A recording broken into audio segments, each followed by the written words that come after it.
Once there was a hunter who saw what others could not.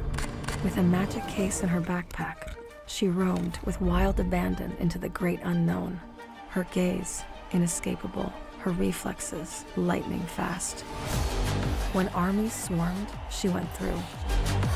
With eyes open wide, hands steady, holding, watching, capturing everything in sight.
The Crucial Pro DDR5 RAM kit comes with a sleek, modern look that will complement any build. But aesthetics aside, it's the performance that really matters. So let's dive into it. The default JEDEC timings are 46, 45, 45, but it does come with 2 XMP and Expo settings for those looking for a little more performance. With XMP 3.0 Profile 1, you can push the speed up to 5600 megatransfers per second. If you prefer a slightly lower speed but tighter timings, Profile 2 offers 5200 megatransfers per second at 42, 42, 42 timings. We've run some benchmarks and stress tests to give you an idea of how it performs. In general, dropping the speed and tightening the timings with the second XMP/Expo profile yielded better results for us on our test system. Paired with a Ryzen 7800X 3D, we saw anywhere from a 1 to 5% performance bump depending on workloads. All in all, the Crucial Pro DDR5 64GB RAM kit by Micron is a fantastic choice for first-time builders and enthusiasts alike.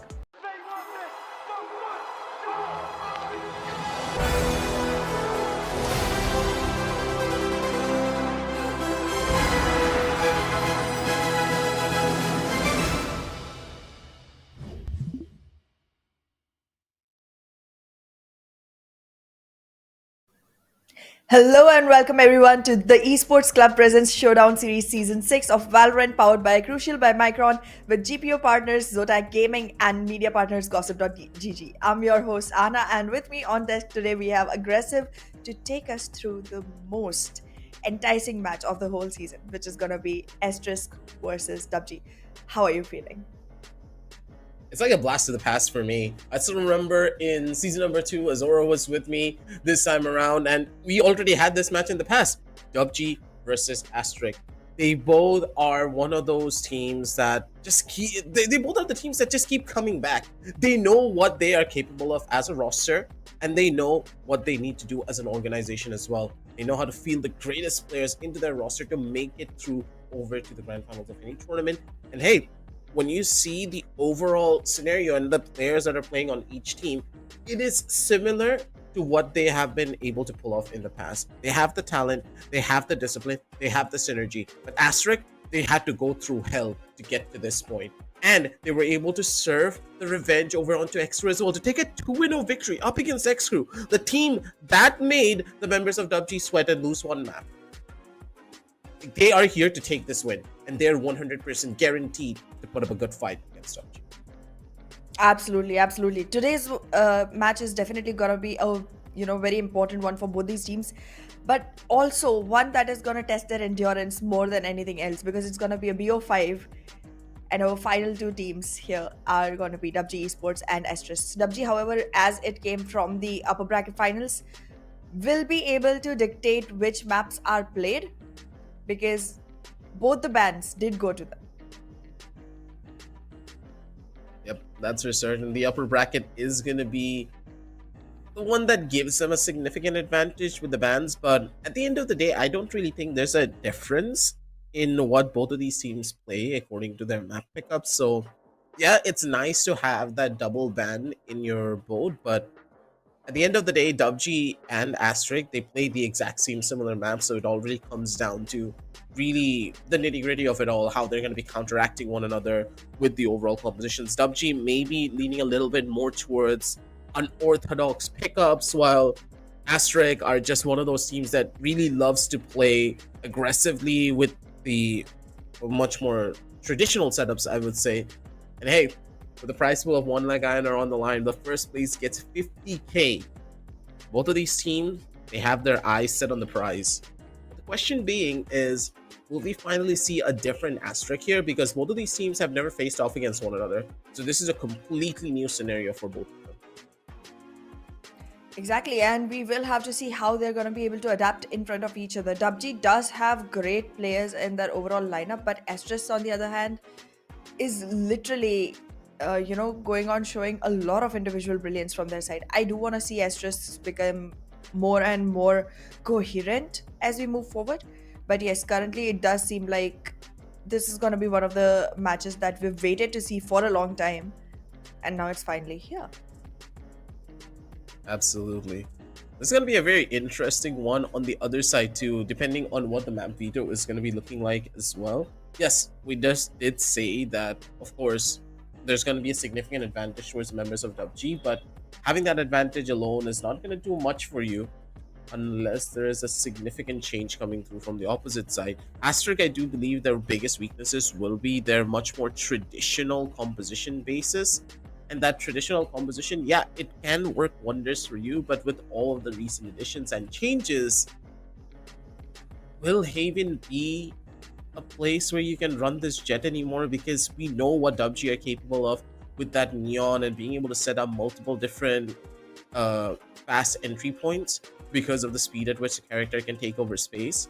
But Yash on that jet, yes, proved themselves time and time again to be a difference maker. Maybe even DUPG could be the ones to change up their strategies, knowing that Asterisk, they play the basic of Valorant so well that not having a neon is not that big of a deal. Well, we'll soon figure out how these teams are going to line themselves up for this one, because I feel that in recent times, both the teams have been collecting quite a lot of experience and also playing around with the new patch quite a bit. So how they adapt themselves around it will definitely be a question. And as you mentioned, finding which duelists to go for on Haven is going to be important. However, far as I remember, I think Asterisk is one of those teams that has been trying to go for double duelist compositions on Haven quite a lot. I don't see the value of it as much, but they made it to the grand finals, so they definitely do. Hey. With the recent patch, that double duelist composition just has so much more potential than any other. Having that Phoenix on your team, maybe paired up But they're with the not Neon using in some Phoenix. instances. Like, now they can use Phoenix. Before, they didn't Yes. use Phoenix. I get that. Yeah. I get that on that margin. But Yeah. don't forget that they have Karamal on the team, right? Karamal's there. He's an absolutely beautiful anchor. He can easily take over space just by himself, and we may just see that happen. Karamal opting for that Sentinel, of course. We talked about this in the past. He is incredible on that regard, but a much more traditional composition coming out from either side. Wave might be changing things up a bit with an Astra pickup, but nope. Shifting back over towards the Omen. We have the old style versus the new DUPG. They have proven themselves to be a team that knows how to play for the discipline, but at the same time, the way that Asterisk has leveled up throughout the entire tournament, even the much more traditional composition can do well if they play the basics of Valorant better.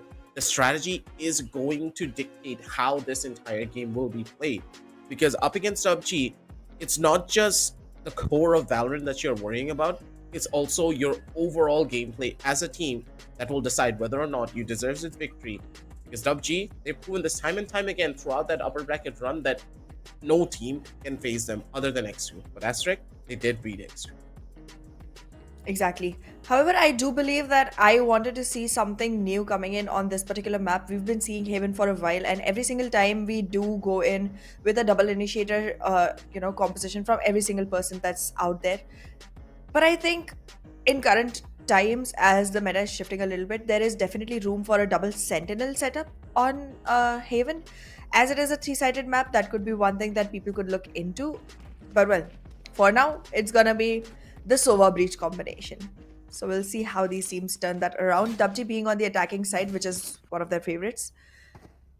We'll find out how they changed the tide in the first half because it's going to be important to have more and more rounds in your attacking side. It's gonna be interesting as well to see how all the members of Asterisk are gonna be trying to counteract a lot of these aggressive plays. Instant run back coming through from all the members of Asterisk. Icarus, I like this coming out from him. Was not really over aggressive, waiting for the play, but look at the way that the members of DUPG are extending into the different portions of space. They understand that this is very difficult for them to hold onto the site unless they have some form of garage control. Icarus missed the opportunity and he's gonna fall for it. But Yash able to answer back in kind. Karamal over on the opposite end gets another kill. And this retake looks to be strong, but at the same time, not that simple either. Yash positioning perfect, but the shot's not connecting in the way that he would have wanted. If he got that second kill over onto A-Star, this could have been their round. But Asterisk, their entire plans for retake just got foiled because of that one play towards Garage. Yup, it has definitely made things difficult. The early 2 rounds, I mean, it's generally the third or the fourth round by when actual Valorant starts to happen because the first 2 rounds are definitely rounds when one, you don't have the right weaponry, two, one of the rounds you're just working on anti-ecos. But still, for teams like these, facing up against each other, every single round matters. Imagine if he did find that shot. Was close. But it's a little bit of early information that they are running towards the C side a little bit more aggressively. A stack onto A, bit questionable, but overall that's completely fine. Karamo does get spotted. They're gonna try to kill him, but Envy comes in for another big save. A 1-for-1 trade coming out from either side. No real weapons being gained either because Karamo was not on the best of boats, but Envy with that stinger is just such a problem child. They don't really know how to deal with him, and Disease is just holding down the back line. They have everything under control. And DUPG, they're here to start things off with a shebang. War. We were just discussing, I think, the day before yesterday, how Stinger has become one of the very difficult weapons to go with in current day and time. But look at Envy just changing everything around, making himself a 4K. Yes, he was being faced only by pistols on the other side, but then again, this is definitely one of the rounds which he can, congratulate himself for. But with 2 on the board already for the side of DUPG, now comes a round which is the opportunity for the side of Asterisk to go ahead and answer back for everything that's happened in the past too. Really don't know how a person plays with their monitor like that. Disease. He's just staring down at his enemies pretty much. He's Kang Kang. Straight up. Hey, even Kang Kang went back to the different monitor Oh setup. yeah. He used to play like this, but now he doesn't. But I guess like if it works for you, that does do well. But overall, a little bit of a technical pause here, ladies and gentlemen, to just sort out a couple of the problems. But at the same time, Asterisk, now that they have Bison into their hands, I do believe this is where the change might happen. But I would say that the way that DUPG have been playing, their speed of entries is what's giving them that significant advantage. Icarus can't really stay into the site as much. He wants to be an anchor, maybe get a kill for his own team, but the fact that he's playing a lot more defensively is giving up a lot of space to DUPG. And when you look at DUPG as a team, right, that pistol round is one of the best examples to how they know how to extend their advantage as much as they can. They understand that, okay, I'm not going to be staying inside of the site in a 5v5 retake. I'm going to be extending myself all the way towards Garage. I'm going to make my opponents work for the space that they want to go in for a proper retake. And if this is a strategy they're going to be implementing for A side execute, B side executes, understanding that these site extensions are crucial for them to win, I don't think Asterisk has much of a chance other than laying for a retake strategy when the spike is just about to go down. They need to be quick about it, and they need to answer back. True that, true that. There's definitely not enough room for error here. Even though it does look like there's gonna be chances to lose a couple maps and still come back into the game, it definitely isn't that. On paper, it might look like there's enough chances to bring yourself a comeback. But when you compete against teams like that, not only does it put you in a place where you're underconfident with about your overall strategies, but also constantly being hammered with every single round you lose. So the pressure is high. Plus the stakes are very high. You're literally in the grand finals. Coming all the way here and not winning is disheartening. Look at that And overdrive. at the Yeah, speed of that was light, about to trying happen. to make this entry. They're gonna be able to hold. This is smart coming out from them, but this is the timing that they needed. This is how you stop executes from running through that quickly. But then again, Envy was looking for a kill, but that will not be a probability. Karamel, good for the one shot. He's looking for more.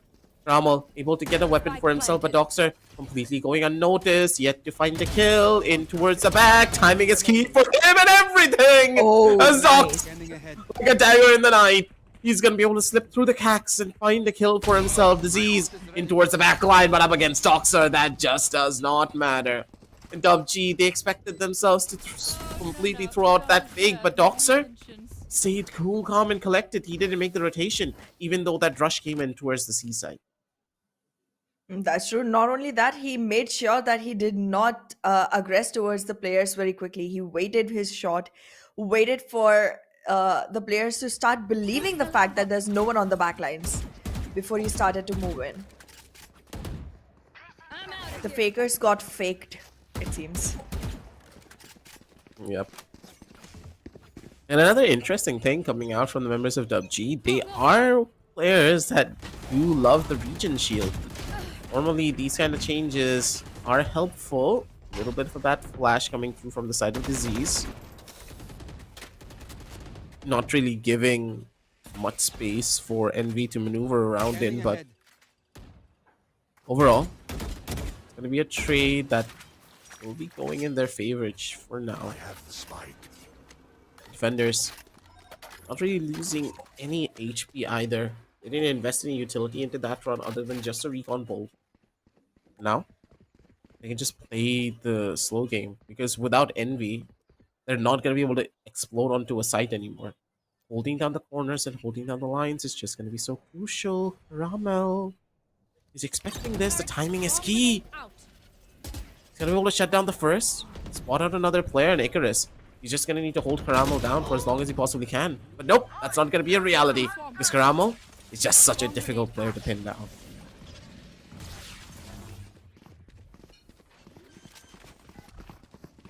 A very successful Hunter's Fury coming in from the side of Doxer. No charges left. Definitely making it look like Estrus might be up for an equalizer. Disease just did not have a way out. Karamel, the last man standing. I don't think he can make much changes because the refusal is almost about to be done for. There we go. 3k on each side for one player each, but then again, Yesh will be able to find his Blade Storm while Karamel is still looking for that lockdown to come up. They just have full control in every regard to whatever the hell they're trying to do. Asterix, the weapons in their hands is where this team really is shining the brightest. And remember what I said in the past, that you need to catch these players in the middle of them going into the post ones, and that's exactly what the members of Asterix are trying to deploy. They're not allowing DUPG to have that space to really set themselves up. And if that is not going to be a reality for them, you are in for a world of hurt and pain. As Yash had the timing for it, and Doxer, he's going to be able to find one as well on the opposite end. He's looking for more. Trying to bait out the player. Disease on the angle. Couple of shots missed, but up against Doxer. Even if you miss that, you will be shut down in every regard. That's pretty much it for the members of DUPG for this round 2. Karamel maybe finds a consolation prize with 1 kill, but even that did not happen up against Icarus.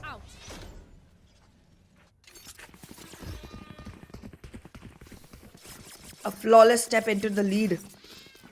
Quite a way to go ahead and start getting the scoreline in your favor. The Blade Storm has still not been used, and there's definitely a lot of scope for the side of Asterix to go ahead and capitalize on this. And if they do manage one more round from here, they're gonna push the economy of DUPG way too far deep to be able to come back from. However, the use of regen shields is definitely giving them a little more wiggle room when it comes to their creds being invested. But yeah, I'm not liking the odds for the side of DUPG No. right now. Oh, this might be bad. Never mind, Doxer! How do you fight that fully stunned? Envy's probably kicking himself for that one. The stars are not aligning for the members of DUPG. This is asterisk for you, ladies and gentlemen. Every chance and opportunity that they're getting, they're still somehow turning it all around. Ladies and gentlemen, one small chance and an opportunity, but River still answers back. Finding the opportunity for his entire team. Doxer, as long as he lives here, he might just slip through the cracks again. Are they gonna clear him is the real question. They know what to expect. A star turns around in the worst possible second, but Doxer, they save the shot. The paranoia comes in for the save. His teammates are his saving grace. One more to be spotted. Hybrid already revealed. They know exactly where he is. Swing across for one side and one in the back. Asterisk, ladies and gentlemen, 4-2. Everything that they could have wanted is happening for them. Absolutely. And while Asterisk goes on continuing to surmount their lead by wins after wins, you could go ahead and take part in the giveaway that is live right now. Just type !TEC Showdown and you could enter the giveaway for 1000 VP. Let's see if you're lucky enough. In the meanwhile, though, Hey, I'll enter it as well, definitely. just to see if I'm lucky or not. Yeah, me too. But first, let's focus on the game a little bit. Come into the unknown. I'm not liking the odds Last for that round period right now. really, though. Last round really did change the overall setup that the team's trying to go for. But little bit of a mishap smoke though as well coming in from the members of Asterisk. Tiny bit of a gap, but that's completely fine because Doxer, wait a minute, did he get a read on this? He's able to catch out Caramel. It's a huge anchor now completely gone. Any form of lurk potential that they could have had, this is non-existent now for the members of DUPG.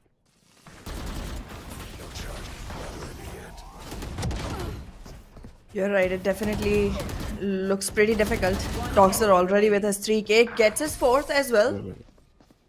We'll be shutting everything down. Single-handedly cleaning up the mess. Today, I'm finally seeing why Doxer is up there on the level up leaderboard. Why he is one of the players with so much, glory to his name. Right here. Because until yesterday, we was seeing his performance being slightly lackluster. You really gotta clear this one out. I'm just surprised to say the very least. Doxer woke up on the right side of the bed today, and I keep on saying this over and over again. Asterisk as a team, they are unstoppable if Doxer is having a good game.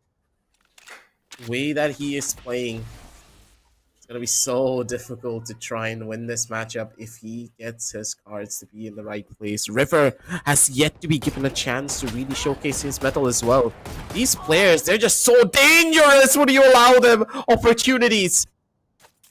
The way that Asterisk are playing, they're just finding everything that DUPG is giving them. Any cracks in that armor that they were building in that upper bracket run is now building up step by step. And even though the members of Asterisk did play double the amount of games as DUPG did, that's kind of the thing. They play double the amount of games. They have leveled themselves up even further. The protocol that they constantly go for is what differentiates them as a team. The discipline that they're able to show. No shots missed, and even though a B-side rush is imminent for them, Envy just cannot extend the space. He needed to, but they're not giving it to him. Does seem like that. Dogs are single-handedly just going on making rounds after rounds possible for the side of Asterisk, while DUPG is still looking for the right answers for this one. Yet again, one more opportunity for DUPG to go ahead and invest in the right weapons, and I think if from here things don't change, they're not going to change in the first half at all. DUPG needs at least 3 more rounds right now to make things in a favorable swap. Things are just not looking good for them either here. To ask for a change, it might be something different, but at this stage, they need a miracle. DUPG, they're making a lot of very basic mistakes. They're not really extending themselves for information or really playing off of each other as they normally do. They're taking risks, yes, but these risks that they're taking are just, I would say, not as calculated. Very basic mistakes are being made from time to time, but for now. What's the answer for them? Asterix do have a couple of key ultimates play into the Enter the Shadows for instant rotations, the Blade Storm if they want to, maybe go in for a cheeky kill or two. Even the Breach Rolling Thunder is present. There's a bunch of different options that they could go for, but overall, the entire team's just stuck on an island.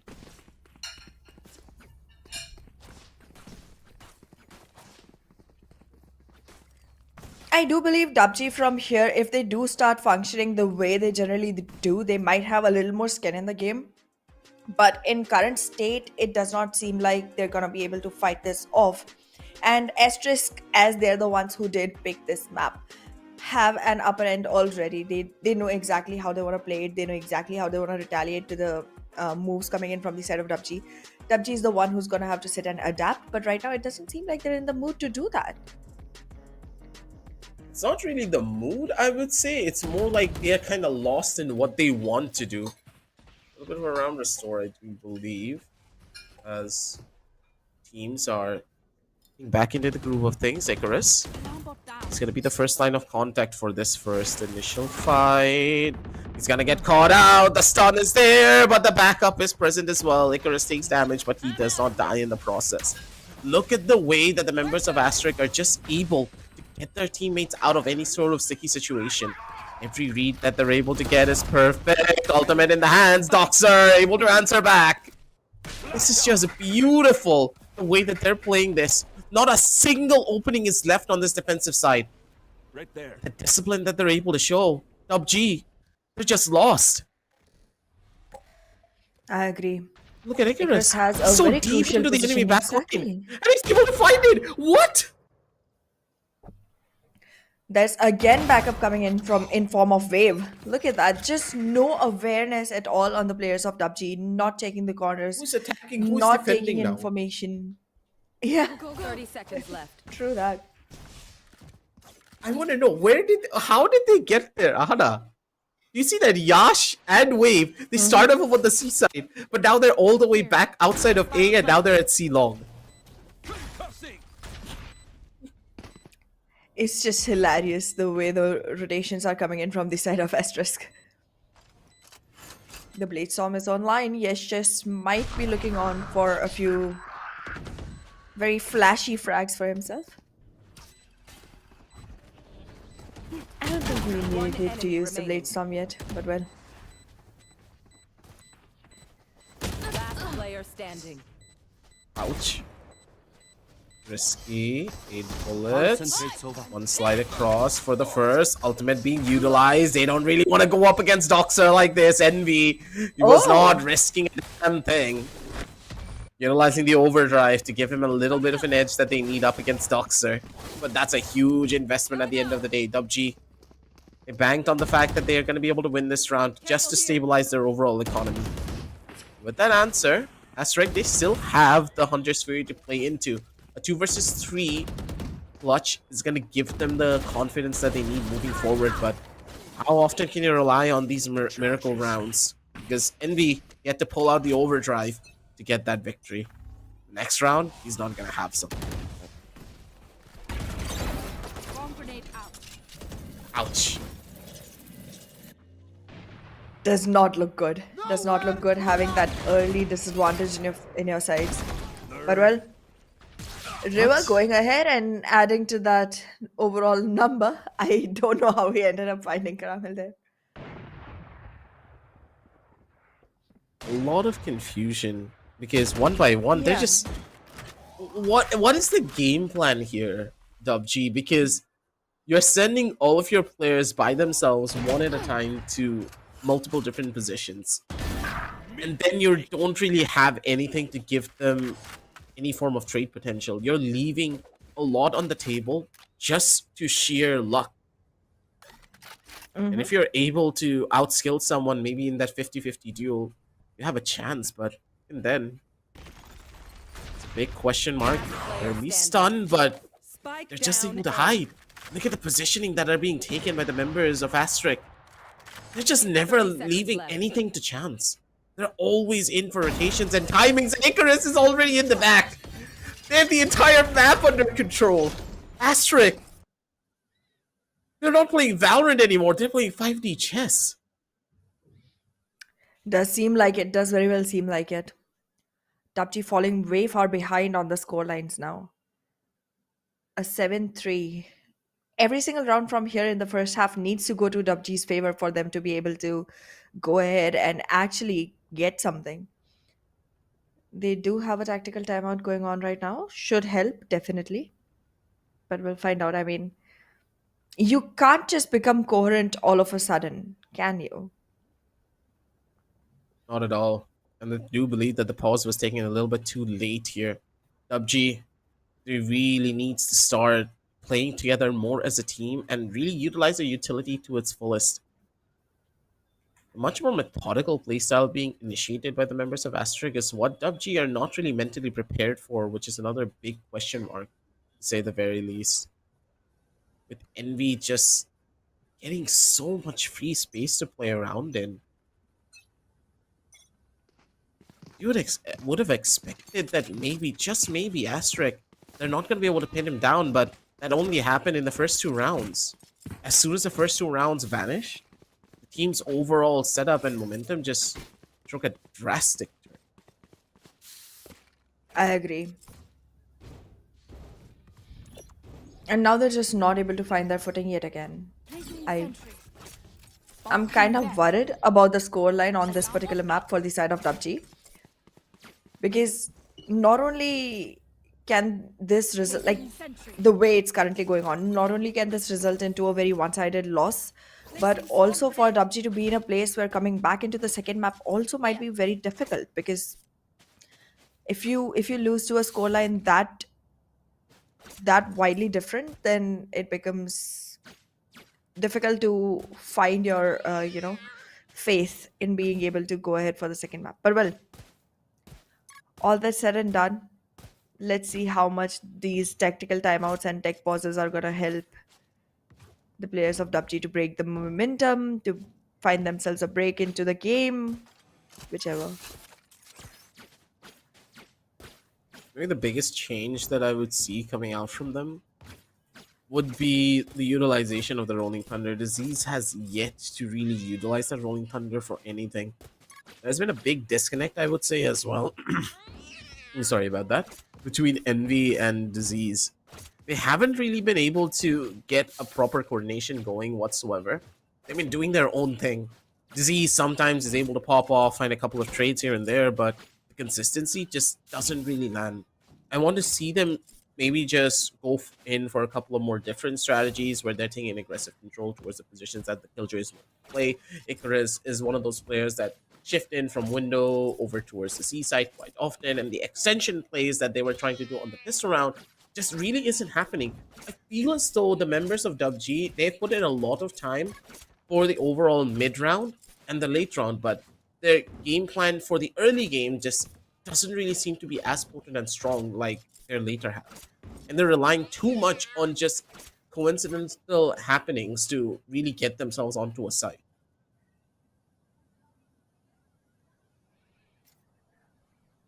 Well, let's see.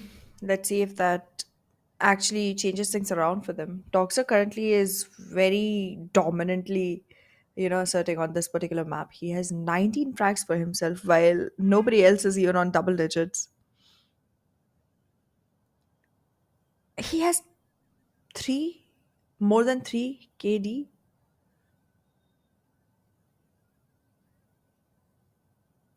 Yeah, Doxer is No just wonder. on a league of his Yeah. own. Yeah, no wonder They're we were not going to be waiting able for to him stop to us come from back anytime into the soon. game. Exactly.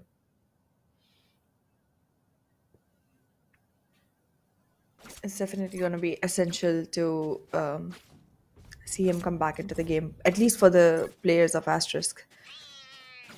They could literally owe a couple, actually more than a couple rounds to completely Doxer. I think I've seen at least 3 rounds where he has 4Ks of his own, resulting into round victories.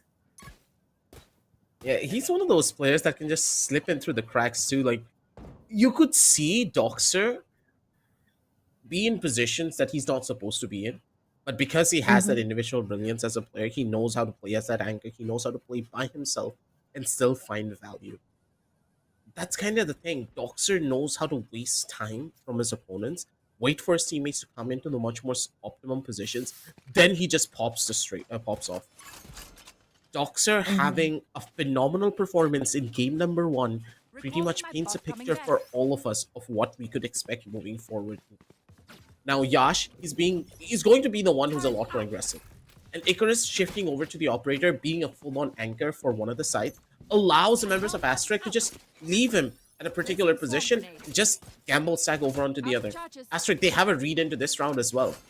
And the way that things are going, as long as Icarus is perched up onto C, there's nothing that will tell the members of ASTERISK to go in for a rotation anymore. They're just going to be staying there for the rest of this round. Well, let's see. The round is up and running. Envy yet again being slightly more aggressive than he should be. Could have... okay, he is going to be able to find his way out of here. But Doxer in the meanwhile will be able to find a casualty of his own. And Yesh will shut Envy too.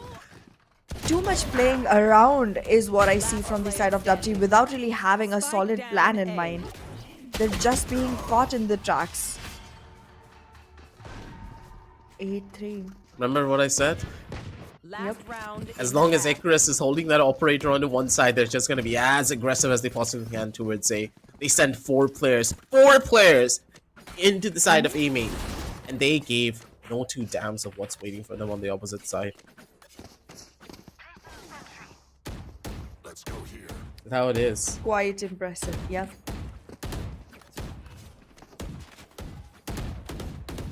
Quite impressive the way the game is unfolding from the side of ASTERISK. I mean, on paper, DUPG does look like the stronger team here, but I'm not seeing them in their full potential right now.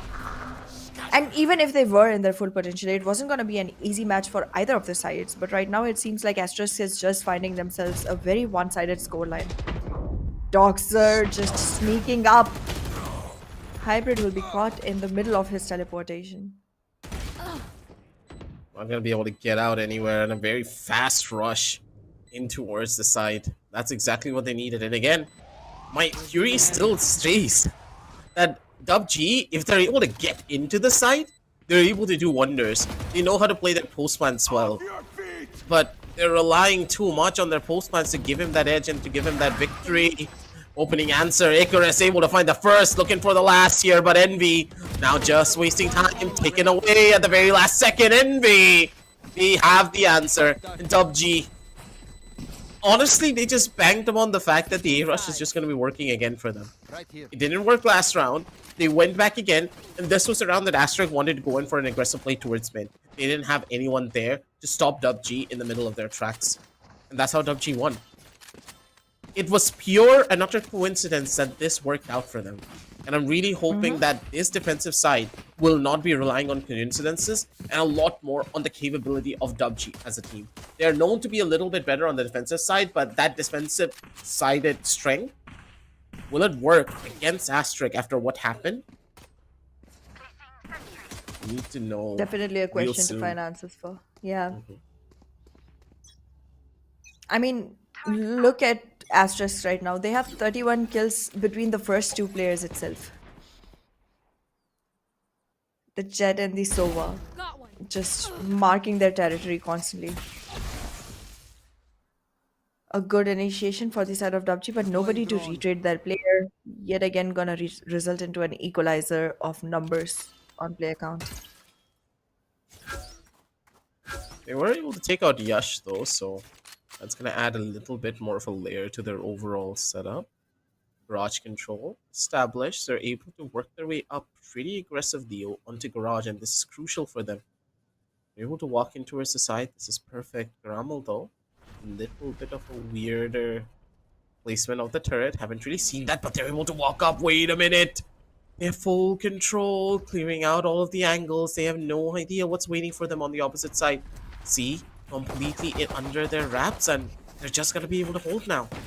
It's just a turret holding the C side. 4v4 onto the retake as the members of DUPG, they had a proper read here, But the question being, how good are their retakes? They're trying to get into positions, but ASTERISK, they're holding from inside of the site. This could be dangerous, or this could be a master plan. It might very well be. Might very well be. ASTERISK will be able to equalize the numbers. It's a 2v2 retake scenario. DUPG. Very little HP on one of the players. Disease will still be able to fight back Icarus. But the shock dart also could be enough damage. No. However, the goal will be able to put Doxer back in his place. Enough time to defuse. DUPG will find themselves yet another round. Risky Doxer, very risky. You wanted to go in for a shock dart play and then immediately run away and really expect the player to be that close and immediately run out on him. That's a completely fine answer to take. 8-5 on the scorecards as the members of DUPG, thanking their lucky stars for that one, they were able to go in for a proper retake with one another. Setup was well played.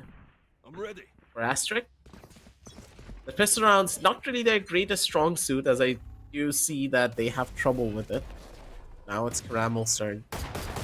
Wants to be aggressive. Good shots overall, but Doxer straight through the smoke. One tap and a dream.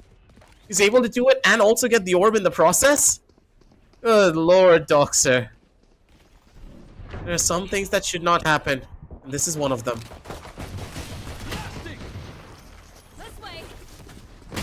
Gonna be quite a difficult point for the side of ASTERISK because the way Envy is running on with that Bucky might just be able to go ahead and make a couple more casualties in the process. A-Star, however, will go ahead and try to show that he too is a Sova that can have more to say about this game. If they rotate from here, Icarus might just find one more. Last player standing. Won't be able to. Is the attacking Honestly? side the curse on this one? Could be, but at the same time, this was an eco round where they found a lot of value. They were able to force their opponents to utilize almost all of their utility, other than A-Star, of course.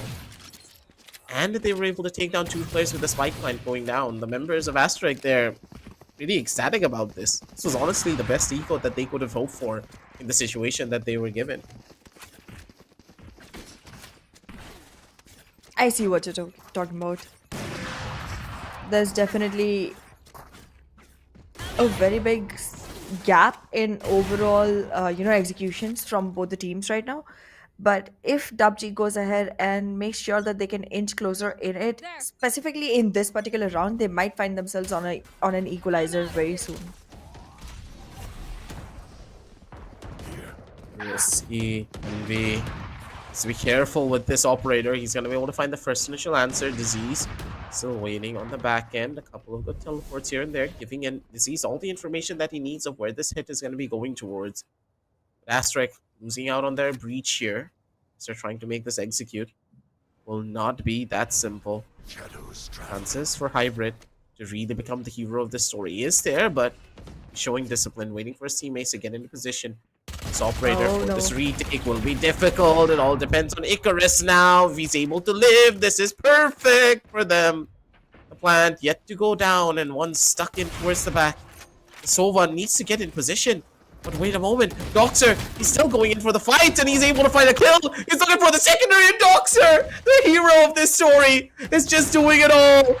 Another kill to be had, but Envy is not giving that one away. The overdrive comes through for the Neon to just try to rush in towards the sideline, but Yash shuts him down. Spike yet to be retrieved. Disease's position known. Icarus on the angle. He's expecting the play and the ploy. He has the timing, but he misses the shot. So crucial to say the very least. Teleports across. 19 seconds left on the clock. I got the spike. Has to go ahead with this the is so plant in. risky. ASTERISK. Yep, ASTERISK is currently looking like they are in the better of it. But if you look at Hybrid, he almost has an idea of how he wants to execute this. The angle from the side of Icarus just as good. Hybrid's HP is very little. Very little. He will be able to fight this off though. Close the match in his favor. 8-7. DUPG finds a very crucial round that they needed. But yeah, not in a very impressive manner, but still a round that they needed. We'll be able to save the operator though. I'm surprised that Icarus just didn't swap over to the Vandal that was in front of him. I understand that you're low on HP, but you dealt a good amount of damage onto the player as well. He's bound to be at low HP. He could have risked that, but instead, opting for an operator in a situation like this, not really the smartest of calls, but for now, ASTERISK are going to be able to stabilize again, possibly onto this round.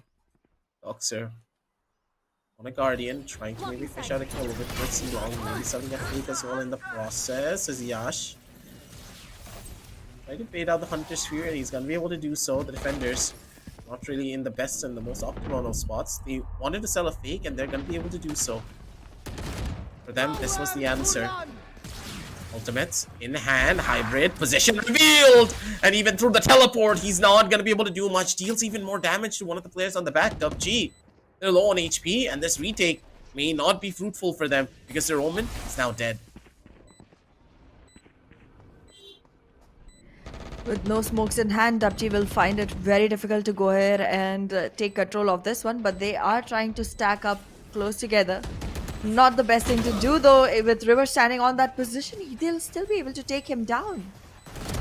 Not the best situation, but look at the coordination coming in from Yash and Doxer. It's a 2v2 now.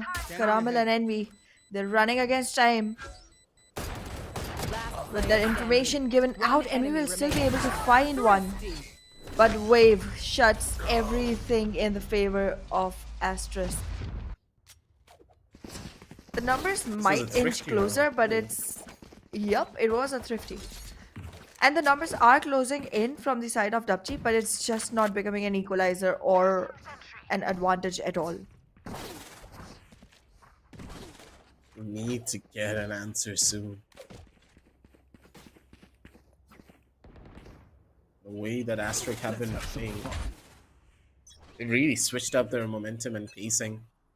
Now they're relying a lot more on those openings to really give them the answer that they need to how this overall setup's gonna look like. Icarus, a rat of an angle, the man just stood there waiting for Karamal to go in for the aggressive ploy. And Icarus, he's able to shut down to not only the Sentinel but also the Smoker. Any form of defensive hold that they could have had is just completely gone. And Icarus, he's just a one-man army. He's doing whatever the hell he wants.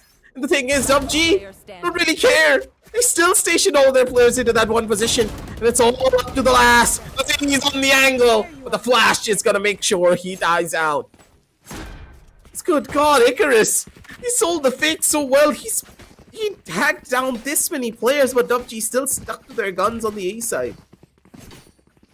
That should not have happened.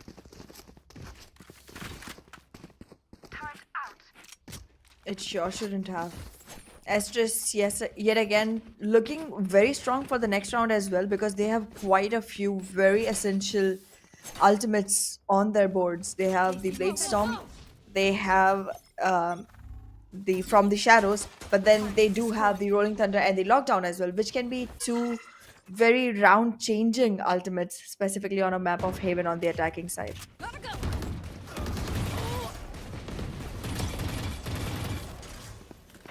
Just gonna keep on WKing their way up out here already. Yash! Oh no. Is dealing damage here with the Outlaw. Being in danger as per usual. And the thing is, the way that they're utilizing the Outlaw as well, Yash could have easily bought up a rifle, but instead, knowing that this is an eco round, he wanted to have that pocket operator in his hands. Big investment for them, but 2,400 credits is the perfect answer for the overall play as Doxer spots out the last and Disease. It's gonna take a back seat. 11-7. Very close to victory is where ASTERISK is gonna find themselves. Right here.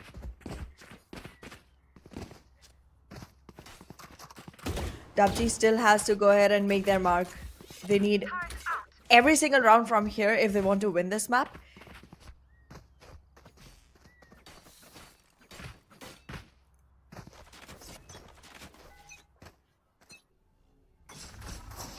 Revealing area.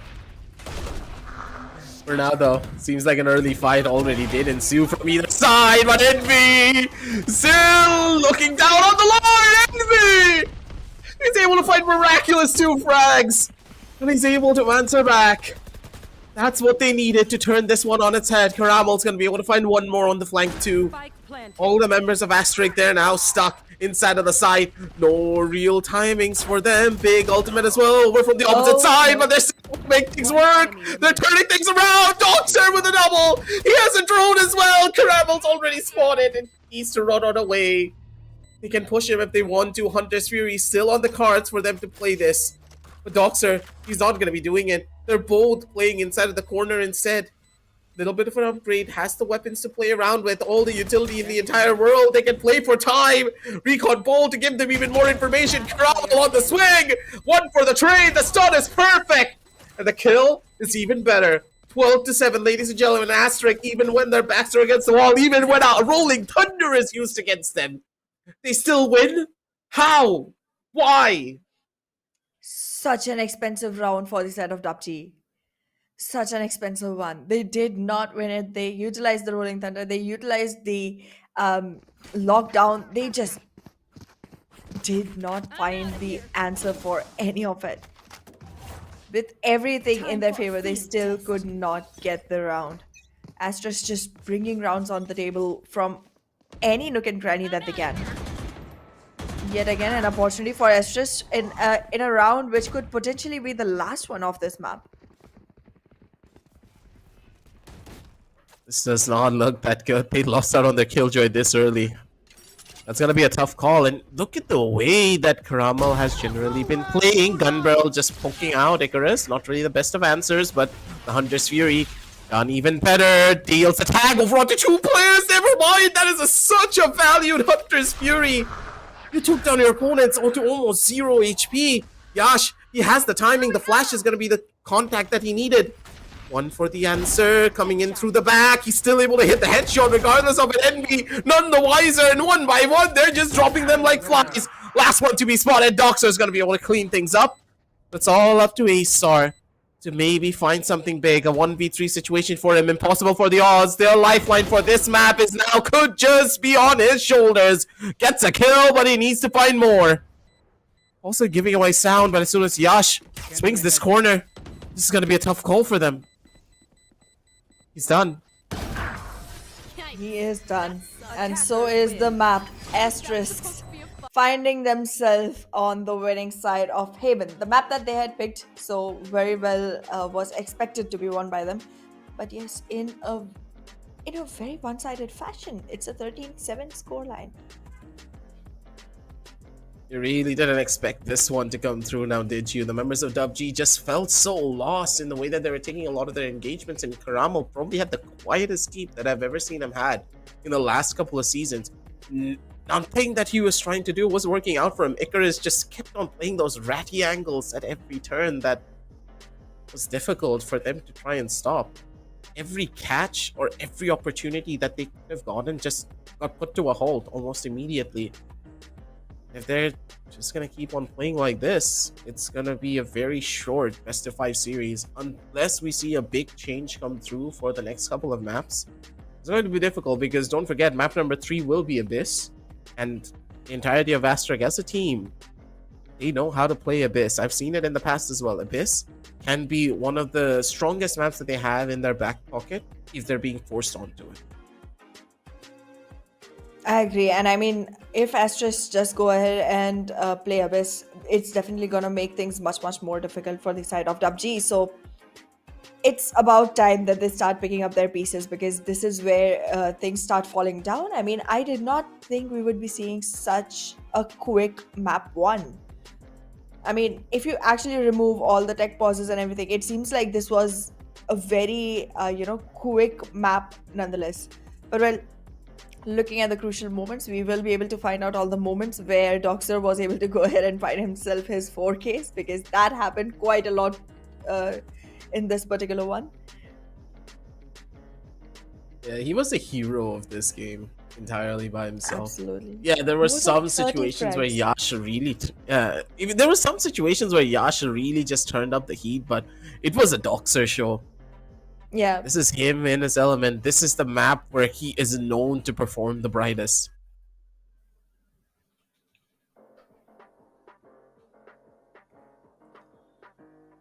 I mean, the way he has just gone ahead and shown his colors on this one, I cannot believe it's the same Doxer we've been seeing in the past few days, because we had complaints. We had complaints from his performance quite a lot, but now that I see him in his true colors, it's just beautiful, magnificent.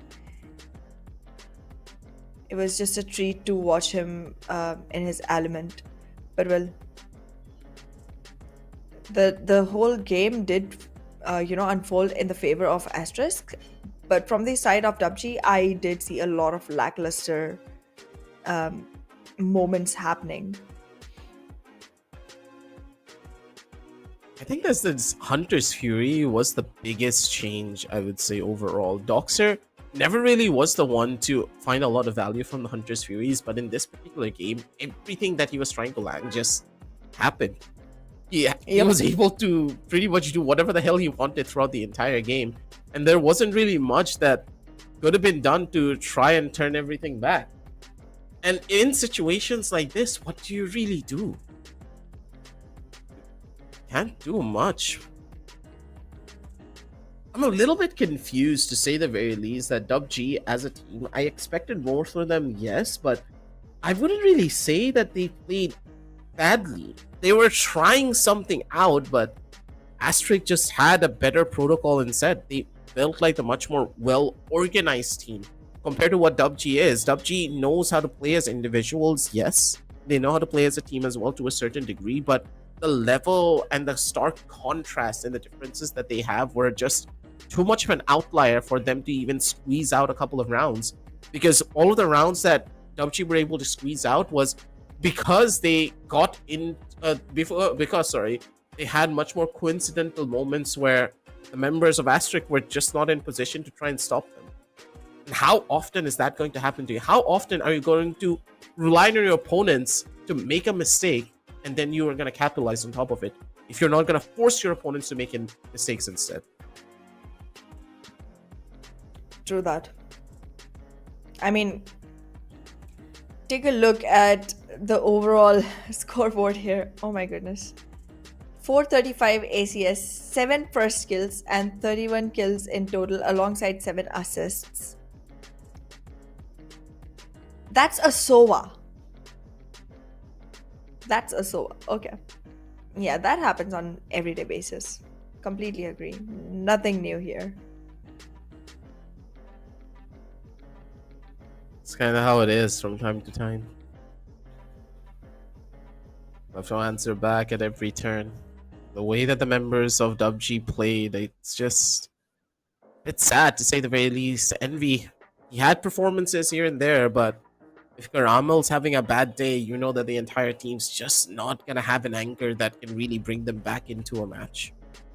And hopefully moving on down forward onto the next game, Doxer, yeah, he's gonna probably carry this performance forward. 31 kills to his name on a Sova on the map of Haven with a 435 ACS and a near 300 ADR. The man almost got 2 kills per round. 2 kills per round, Ahana. Yep. It was insane this match. That he was. It was a 20-round game where he already got himself 31 kills, which is big. But yeah, the way we saw Doxer play definitely put a lot to question here, specifically for the side of DUPG. They need to figure out a way to go ahead and fight this back. They cannot just hope. They cannot pray and spray. They need to be on point for everything that has to happen next. But well, let's take a small little break and see everyone on the other side with the second map. So go ahead, get your refreshments refilled, and we'll see you on the other side.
And we are back, ladies and gentlemen. The storyline continues for the grand finals of the Esports Showdown Series Season 6 Valorant, powered by Crucial by Micron, with our GPU partners Zotac Gaming and media partners Gossip.gg.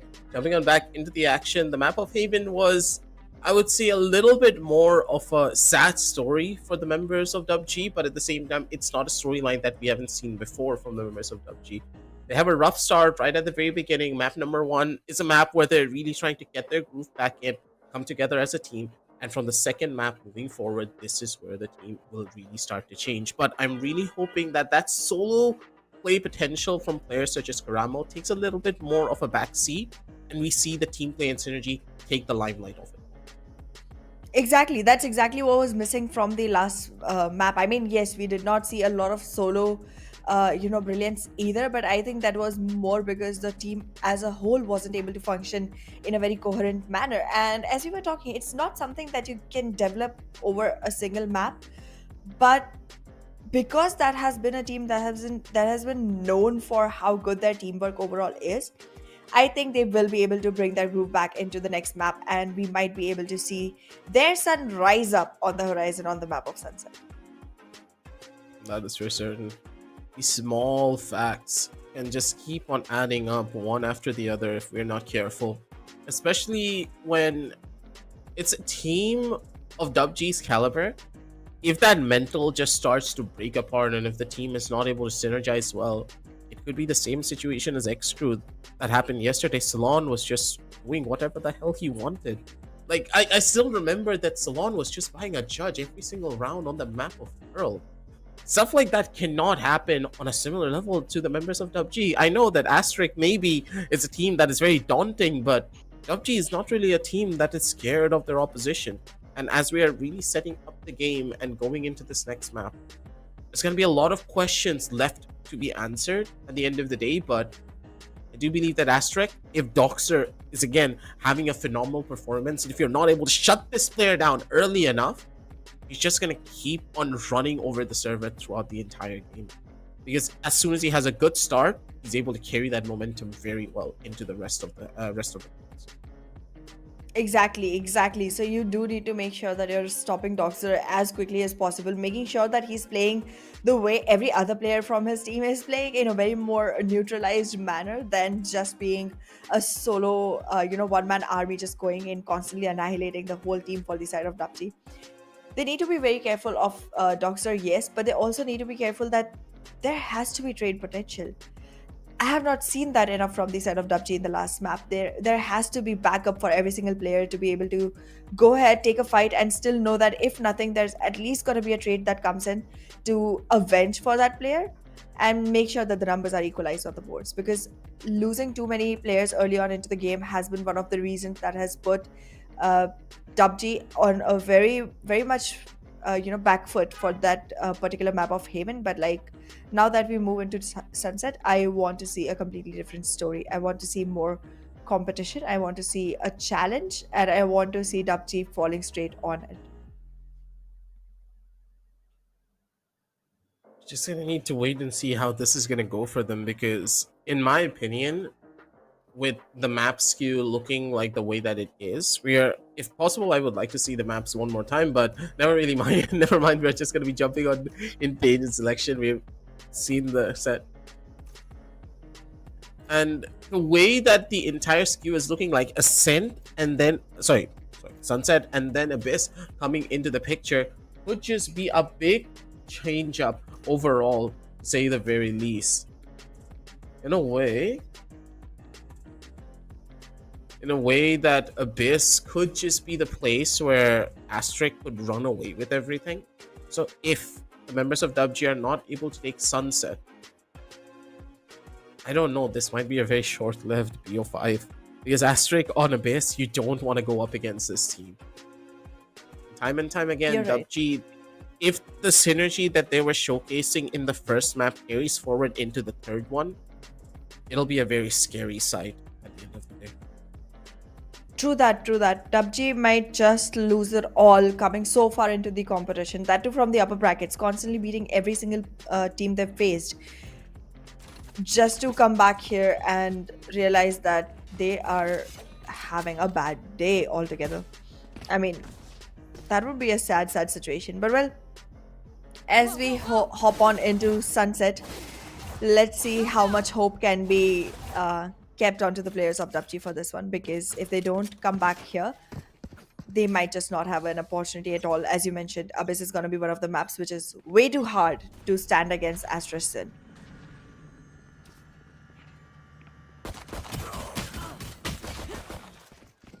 Ouch. Little bit of a haphazard start coming through from the members of ASTERISK as they tried to be overly aggressive, but it just not working out in the way that they would have wanted. Caramel able to answer back in kind. Very fast aggressive play towards the side of mid. They were able to find that answer that they needed.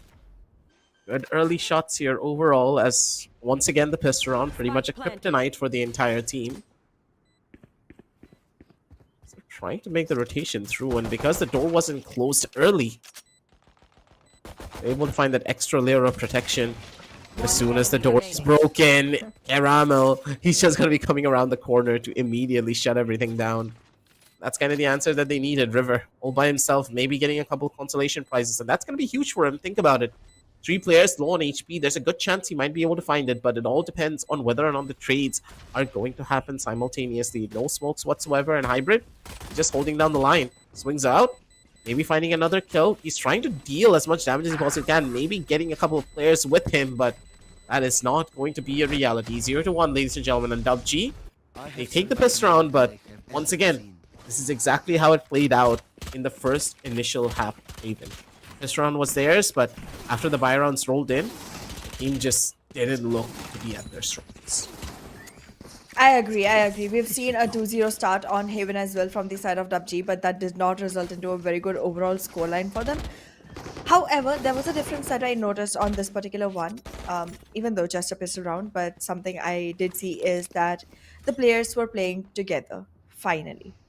That's what we've been wanting of them, and that's exactly what they did in the last one. Let's see if they're going to be able to carry that forward. There's definitely quite some potential in this team. I just want to see it unfold in a favorable manner. Kills after kills, A-Star just trying to be... One kill! The best. Got it!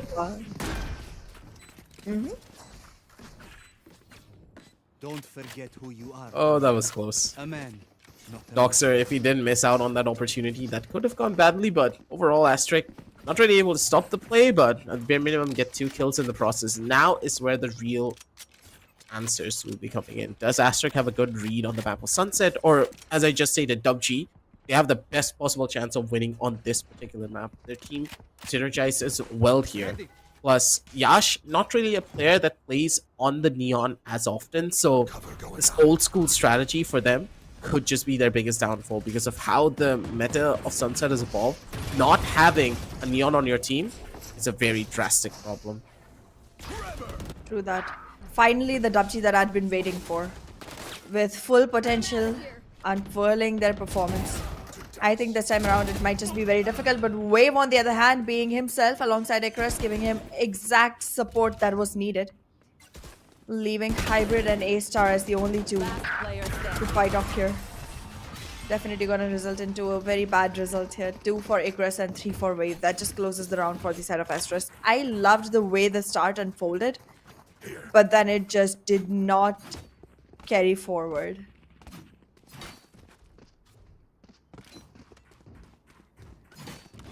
I'm just surprised that Icarus is just able to find so much value. This guy does not skip a beat here. Understanding the positioning. That goes there. Understanding the positioning and just instantly being able to find value at every turn. That's what you want to see. And even in the most heated of situations, they're just able to W key their way in. I like this earlier on default coming in from the members of DUPG, just giving them a very significant edge to play into. Very unnecessary peek coming out from Icarus though. As I have no clue what the game plan was for him. He expected he would get a free kill, but instead it went in the complete opposite direction. B-side for the members of DUPG, and this does not really bode well to be a very good retake for them. Caramel in the back, possibly looking for a knife, but I don't think he's gonna do it though. Foolish. My ultimate is Not like that. Hey, if it was Karamal me, just I beat would him. stand in front of the Sova and crouch down, just for the fun of it. Well, I don't think there's a lot of room for fun left for the side of DUPG players anymore after losing the first map in that What? fashion. Now it's a 1v1 all the way. I like how much value Yash was able to squeeze in this particular round. He's definitely denied any economical stability for the side of DUPG. But yes, they were still able to win the round. I'm still not disappointed though in DUPG's performance on this map because again, yes, a very strongly winnable round went down to the wire, but not because of lack of coordination. So good job on that. I think one step at a time. Right now, all I'm trying to see is DUPG being coordinated, being there for each other, showing up as a team.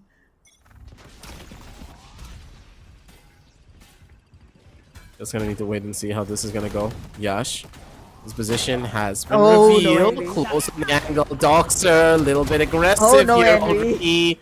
They're dropping like flies as NB with this judge. This is the strength of the Neon, ladies and gentlemen. As soon as the shotgun comes into the hands, this is gonna be a problem for anyone to deal with.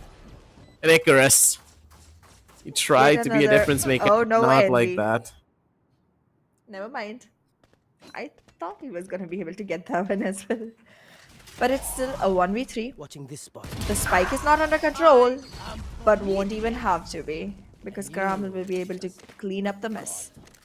Wonderful. It's great to see how frightened they are. It's feeling out a missing piece as well. 1-4. Ladies and gentlemen, DUPG, they're finally turning everything on its head. Small tad bits of information being given here and there as Here. what they're able to find, but even then, There. doesn't really seem to be a possibility. It's ASTERISK. There. What are they planning? And how are they going to retaliate? Yash does have the Bucky to give him a little bit more wiggle room. He's gonna be able to find one. He's gonna be able to find two. Never mind. Close proximity angle for him as Yash. If he's able to live, that's perfect. Trades. The lore coming up from either side. Doxer being a game changer. He needs to live. Ultimate in the hands of one as ASTERISK could just be banking on Icarus to give him the edge there. Last one at the very end. The HP is low, and the thrifty round comes through for the members of ASTERISK. This was a very crucial one for them to win out. And Yash on this Bucky pretty much instigated this all. I think the players from the side of DUPG just did not realize they had been looked at from the owl drone and they just kept marching forward. They did not know that the opposite team has complete idea of their locations because Doxer did not go ahead and tag anyone with that owl drone. So, well, a very well executed round from the side of ASTERISK. Let's see if they're going to be able to go ahead and make sure that they, convert this into a lead that comes in from their side. And yet again with a Bucky.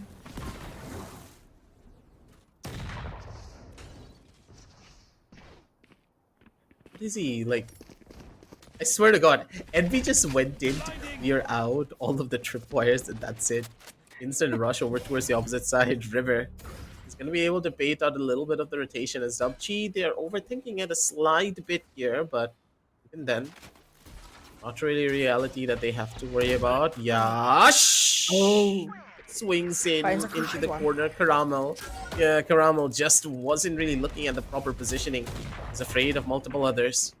And as long as they're able to live, this is pretty much a very favorable retake for them. Unnecessary peek coming out from Disease, and they're just gonna keep on falling now, one after the other. Envy tried to pick up the weapon, and he's gonna fall too. There's no plant, there's no nothing. One enemy. They're not gonna be able to make anything happen here. ASTERISK, they have the answer. They've broken down DUPG now. One by one. Even Hybrid, he's not gonna be able to do much. It was just a bulldog after all. ASTERISK inching in closer to DUPG's scoreline, but in the meanwhile, DUPG has accumulated a couple of ultimates which are going to be pretty useful for this particular one. We see the Hunter's Fury alongside From the Shadows and Rolling Thunder on the side of DUPG. All three very crucial ultimates online from their side. And the same exact three going to be online from the side of ASTERISK as well in a matter of one single orb. So, pretty equalized down there.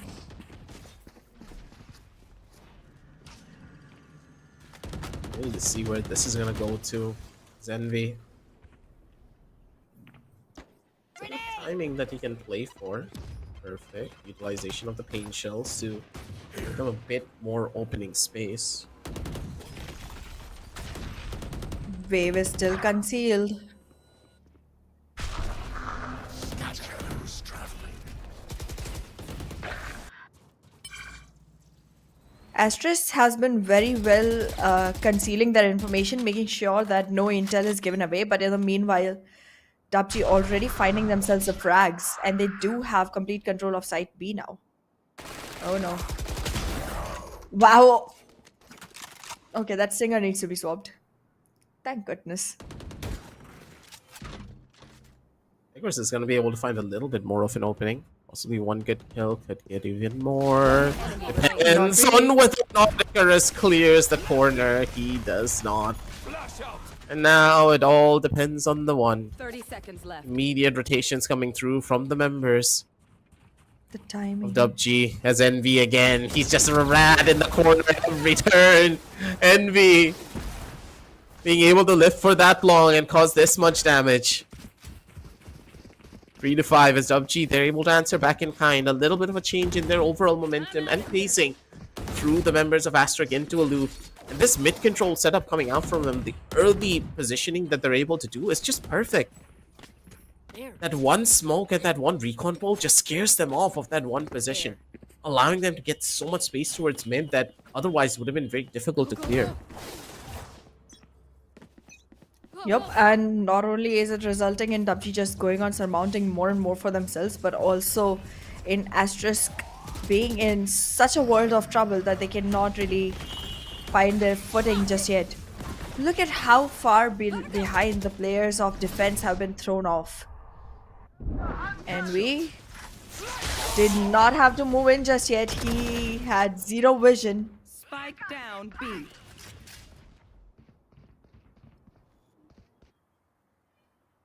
This is gonna be a problem. Ramo One enemy is waiting on the opposite side. He spotted out the leg of the one.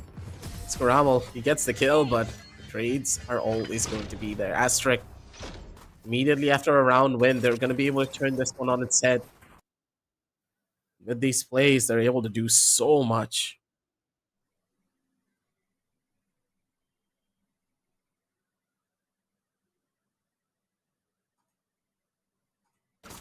For now, there's going to be a little bit of a change up for the overall giveaway, ladies and gentlemen. There have been a couple of difficulties with the bot that we're using on YouTube, so the giveaway has been shifted over towards Instagram. Make sure to comment Valorant on any of the Showdown series stories to get a chance to be picked up as the winner. 1,000 Valorant point, ladies and gentlemen. Do not forget about that.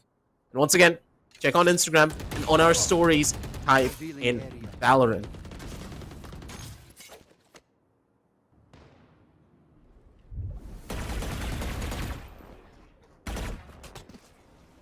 Anyway, Trace, going back into the game. River, yet again, with all the information, goes ahead, tries to find the frag, but misses it. DUPG do have all their players up and online, but does not have enough space under control yet. Not a single site committed to. Going in towards site A, there are going to be trips that they need to be careful of. The read is also coming in from the side of Asterisk. Okay, now finally there is space control from the side of DUPG. Yeah, this is very risky too. We're trying to get a bit more of an opening. Good early spam, but Envy still able to get out. But Wave, regardless of that, able to find an opening kill over towards the first. He's out, and this could have been bad. But never mind, Disease missed the opportunity, and this has just gone from bad to worse. Disease, you needed that kill, buddy. But an opportunity missed instantly means that your team is just not gonna be able to capitalize. 5 to 5. As Asterisk, they take the round, but overall I understand this was Egoron coming through from DUPG, but this round was so well played from their side. They could have had the advantage of Wave being able to get away with 2. This is the show of Wave, ladies and gentlemen. The last game it was Doxer, but now that Wave has activated himself, how do you stop this man? Oh, we've seen how Wave unfolds. He's tidal. We've seen this on the map of Abyss before, and he's been a menace. If he gets that momentum from this map itself, you don't know what's going to happen on the next one. It might actually be a very short-lived BO5 if Wave is let loose. There has to be caution from the side of DUPG.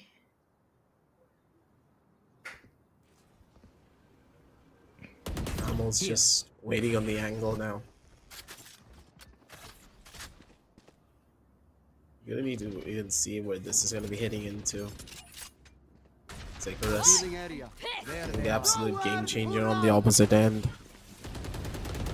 And for now, the dog, sir, he's waiting on the opposite end, but it's gonna be 1-for-1 here already. Doxer, he's trying to go in for the kill, but it's just not gonna happen. Wave, he's trying to brute force his way out, but Caramel still holding for market. He's just gonna keep on going. Bobo under his control, the flash, dodge, and one more chance here. Caramel, is he able to get the kill? But it's just not gonna happen. River and Wave, they are at every turn to shut everything down coming through from the members of DUPG. They answered for control. Karamo did God's work. It just doesn't work out in the way that they would have wanted. 6-5. But Asterisk, how are you winning these? You should not be. It's illegal. It's illegal. Those rounds were not meant for Asterisk to have. There was so much going on right from the side of DUPG. I don't know how they were able to just go ahead and snatch it from under their noses. Yet again, there's another map that looks very difficult for the side of DUPG. Unless and until they make sure that they get an equalizer in the first half. Again, as you mentioned earlier as well, DUPG does have a better defensive side than attacking.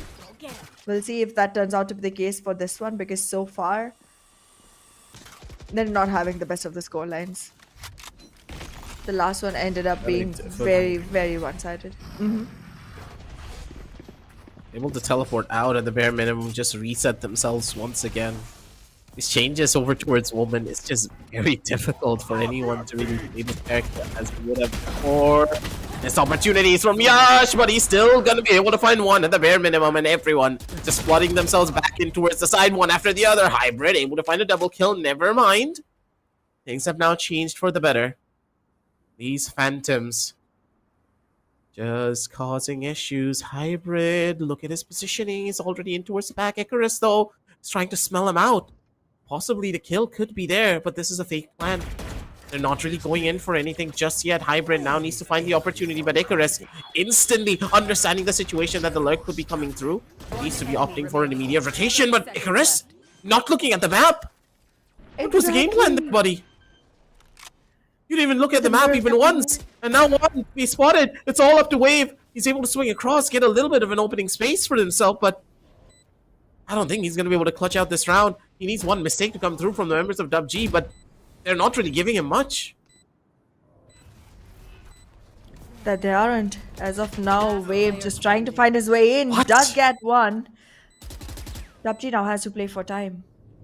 They have to focus on playing for time, but they won't be able to. Now I see why that he's doing that. It was an Switching ace. sides.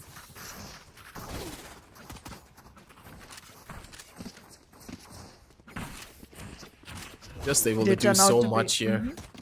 Yeah, go on. Give me a second.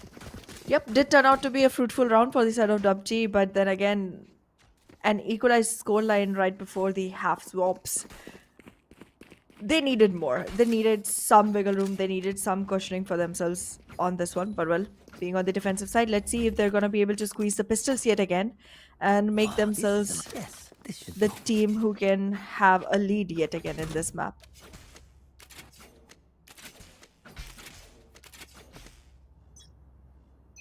I'm gonna need to see how far this is gonna go as well. So early hits already coming out from either side of this. Scaramo. He's gonna be able to tuck himself in. My camera is destroyed. Very precarious situation. No one's gonna clear him, but Karamo Needs to be found out soon. Once again, these are the rounds that really make the difference. The members of DUPG, they're just able to use their creative thinking to get into the most precarious of situations. Unless you find that chain soon, it's gonna be tough. But the angles, again, not being cleared out by Icarus. There's too many different corners that you need to clear, Icarus. Just because you get an opening space doesn't mean that your opponents are not hiding behind corners. The lack of discipline from the members of ASTERISK, it's a bit of a surprise because as a team, they perform admirably on every one of the other maps. But here, they're making a lot of mistakes.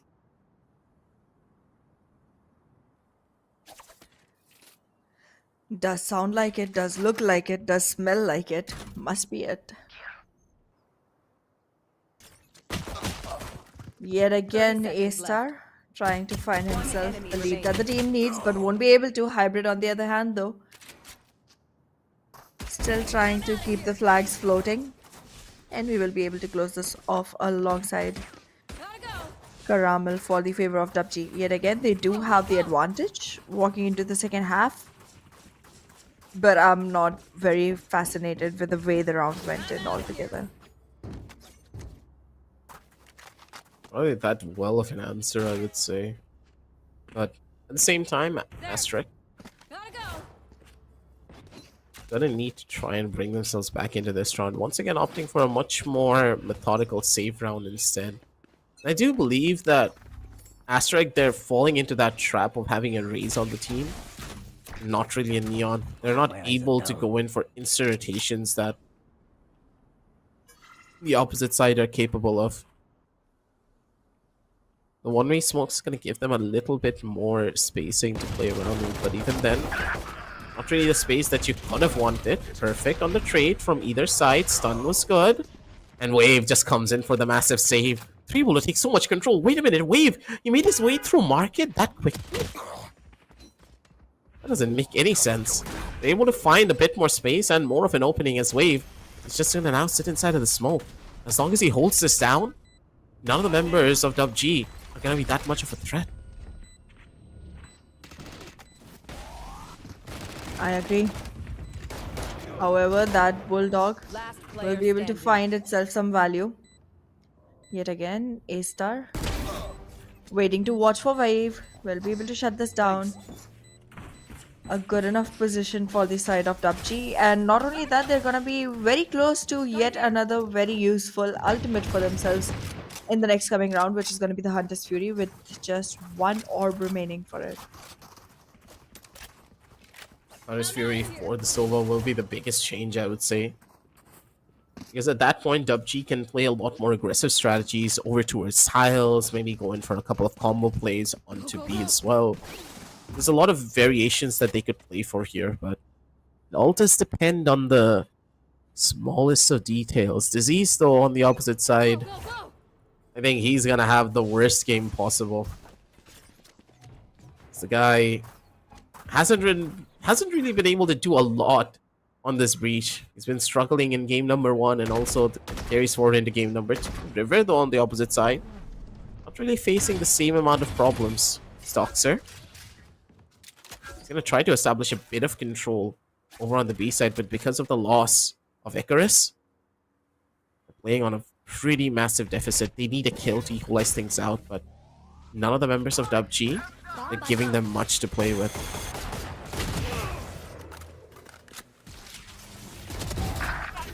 From the side of DUPG, Caramel was being one of the nuances, but he will be taken out. Numbers, however, will still roll in their favor. Hybrid. Doxer does not know about it, but he will be able to fish out the information. Right there. Envy, on the other hand, will be able to balance the numbers, though. Make sure that he's always on the advantageous side of it. Doxer ready for the fight. One enemy Envy, remaining. yet again, not able to hold on to the fort. Now both the breaches in a battle between each other. Rolling Thunder! You didn't hear I it? like how Disease just Yeah. waited for it. Expected this to come no. through, but he was rushing it a little bit too much. Disease, he needed to slow down there, play for time, and do it slowly. He knew exactly where the Rolling Thunder was coming from. The way that River just made a run over towards staircase, then cut off his sound and came back, knowing that Disease, the only place that he could have gone is towards market after making those kind of footsteps, just shows the optimum reads that River has as a breach player. He knows what to expect and he knows how to play this character to its fullest. Yep. The way that particular round was going, it did feel like Disease will be able to go ahead and capture that. River just got the better of it. My ult is ready. DUPG still on the Spikes drop. leading side of this, Right here. Right but does not seem like they will be able to be for long.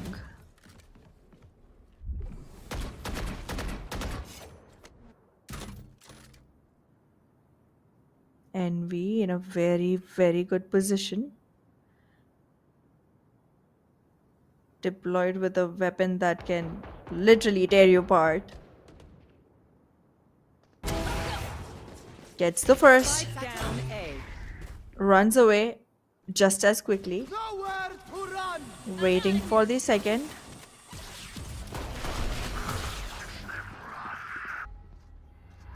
Thunder's Furies haven't really been able to get a lot of value either. This is tough. Envy with just only 2 HP is going to be able to take out so many players at the end of the day. They're going to need to clear out multiple different corners. Disease is going to be able to answer back in kind just a tiny bit, but even then, not really the positions that they would have wanted. Doxer swings out into the open for no apparent reason, and Hybrid is going to be the one to clean them up and set 7-9, ladies and gentlemen. As they are just able to do a lot. One after the other, these rounds are racking up. The members of DUPG, they're able to show that they have signs of life. And they're pretty much utilizing the strength of their composition, having that neon, having those instant rotations from one portion of the map to the other, and being able to reposition that quickly with only having the breach's flash. It's just not enough to stop the neon. You need your own to really divert that space in your favor. And nothing of what they're trying to do is working out for them. They're dropping like flies, and these early round advantages just keep on snowballing in the favor of DUPG. That's true, and DUPG is able to capitalize pretty well on it. Karamel's position was looking very good just a second ago. He will again be able to go ahead and take control of mid, while already everything else is being taken care of by Disease. Oh, look at that. The numbers they are sustaining with, their economy will be skyrocketing very quickly.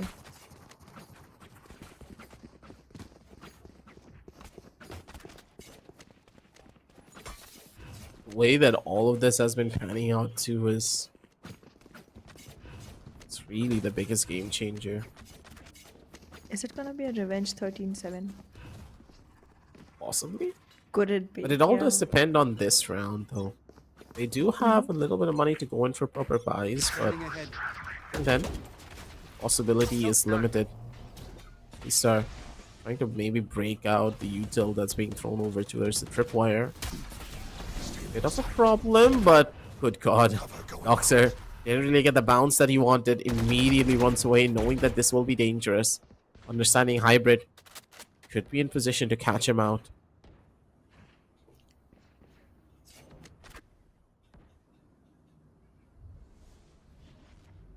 A good enough position for Hybrid, but the timing might just not work out. Did not. Yeah. He was slightly more fidgety on this corner, and it did seem like Doxer will be able to find him. Oh, and he this did. is bad. Karamel though. He found the timing too. Karamel just found the timing as well as Doxer did. Spike planted. A-Star in a good enough position will be able to go ahead. Cannot stick to the ground. Now they have a for very remix good scenario. position to go in for this. Once again, like, this is just so ratty, the way that they're going to be playing this. Little bit of an early nade to stop them for overly aggressing into the corner, and they just going to spam through the smoke. That's what's going to happen. This is the map of Sunset for you, ladies and gentlemen. As soon as you take over the B side, how do you stop your opponents if they have their smoker alive? As long as Wave lives, you are pretty much done for. I can see that Disease needs to step up. Disease needs to step up pretty well for this particular one. I'm already seeing that Disease is the one and only player that's left behind so far down with only 6 frags for himself. I don't like the odds of that. I don't like the odds of that. Let's see if he's gonna be able to unfurl a little more in this particular round and bring it for DUPG. Go, go, go. And with the door now closing, good early opening kill coming through from Yash. I But know exactly overall, where you are. A-Star still trying to hold down the first initial opening. DUPG losing out on the Omen's gonna be a huge issue for them to play into. Envy's position already revealed. The ultimate now coming through. Envy trying to make a break for it. Running to see if he can get away with it. There. But overall, Yash! He's gonna need to try to hold Envy. He still dies out in the process, but the positioning coming up from River was just even better. Oh my lord. This could have gone from that to worse in any second. They're still gonna be able to go for it. An instant save coming through from the members of DUPG. They're not gonna be risking anything. As the hold needs to be there over towards MOBA. As that possibility of a hunt could be there. But even then, it's not gonna work in the way that they could have wanted it to. DUPG, they understand that they need to save this operator as quickly as they possibly can. They know the ops are waiting for them possibly on the B side. As soon as they find the Cypher, Karamo, you're already spotted, but no one's there to try and capitalize on top of you. He's not risking a damn thing. He doesn't want the kill. He wants to save this weapon. Commendable performances from everywhere. Not only the teams, but you too. Oh god. Game of Valorant just has a lot of moving pieces. The fact that Yash was able to find a kill onto Envy as well with such a late showstopper adds on to the problems. A little bit of a technical pause now being taken possibly by members of ASTERISK, but just have to wait and see where this is going to go. Small momentum shift, I would say, as well, because DUPG, now they've been given a chance to just really breathe and get themselves back into working positions. One of the biggest downsides, one of the biggest downsides of having Envy on this operator has to be the much more controlled playstyle that they're going in for. If Envy was maybe, you know, playing on a rifle, they could be a lot more aggressive in their approach, just running around the entire side, maybe playing a little bit more towards mid control, setting up a couple of trap plays over towards market, but none of that really happened. That operator, yes, it's bringing value, but now that ASTERISK know what to expect on the opposite side, they're not really peeking into any of the angles that the operator's been stationed upon. And Envy needs to get a lot more creative with this approach. I agree. And if that happens, DUPG just might be able to find themselves on the winning side of it. Because as we've been discussing for a while now, if ASTERISK gets this map, there's very little chance for DUPG to actually go ahead and capture Abyss. They need to give their all to this one to even have a shot at sustaining in this tournament. Yet again, the curtains are up. Doxer trying to scope out every nook and cranny of mid before he starts to move in. The moment his owl drone went away, A-Star went in with his.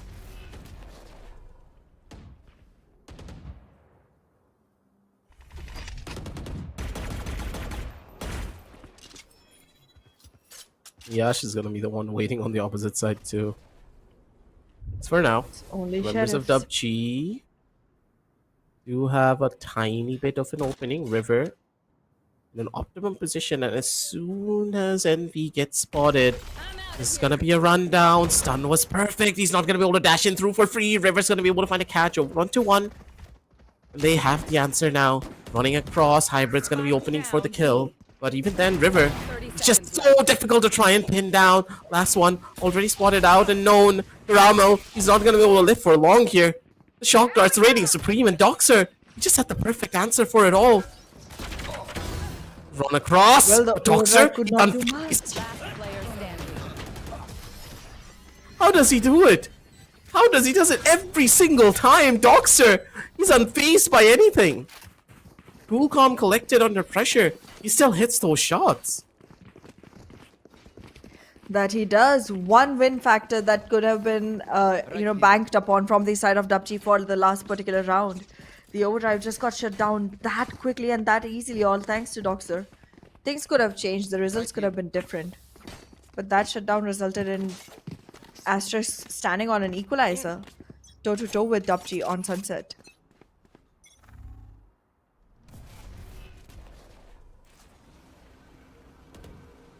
This is another make it or break it round for the members of DUPG as Icarus. Kind of on an island, but all 5 members were on the opposite side of this. Icarus, I don't think he gave a call that there's going to be 5 people on this position, but overall, still able to find Right here. a bit more space. Dark. Members of DUPG, they've got the perfect read. They put their eggs in one basket, but somehow it worked out in the way that they could have wanted. They start positions, Ronan revealed, runs across, Disease, he's looking for the kill, but no, Wave! Assassin's Creed style, he's gonna be able to jump down and take it all away. Yash is gonna be able to find a double 2. What the hell just happened in this round? All the chaos. But at the end of it all, Asterix, they still are the ones to come out on top. Questionable smoke, but that's completely fine.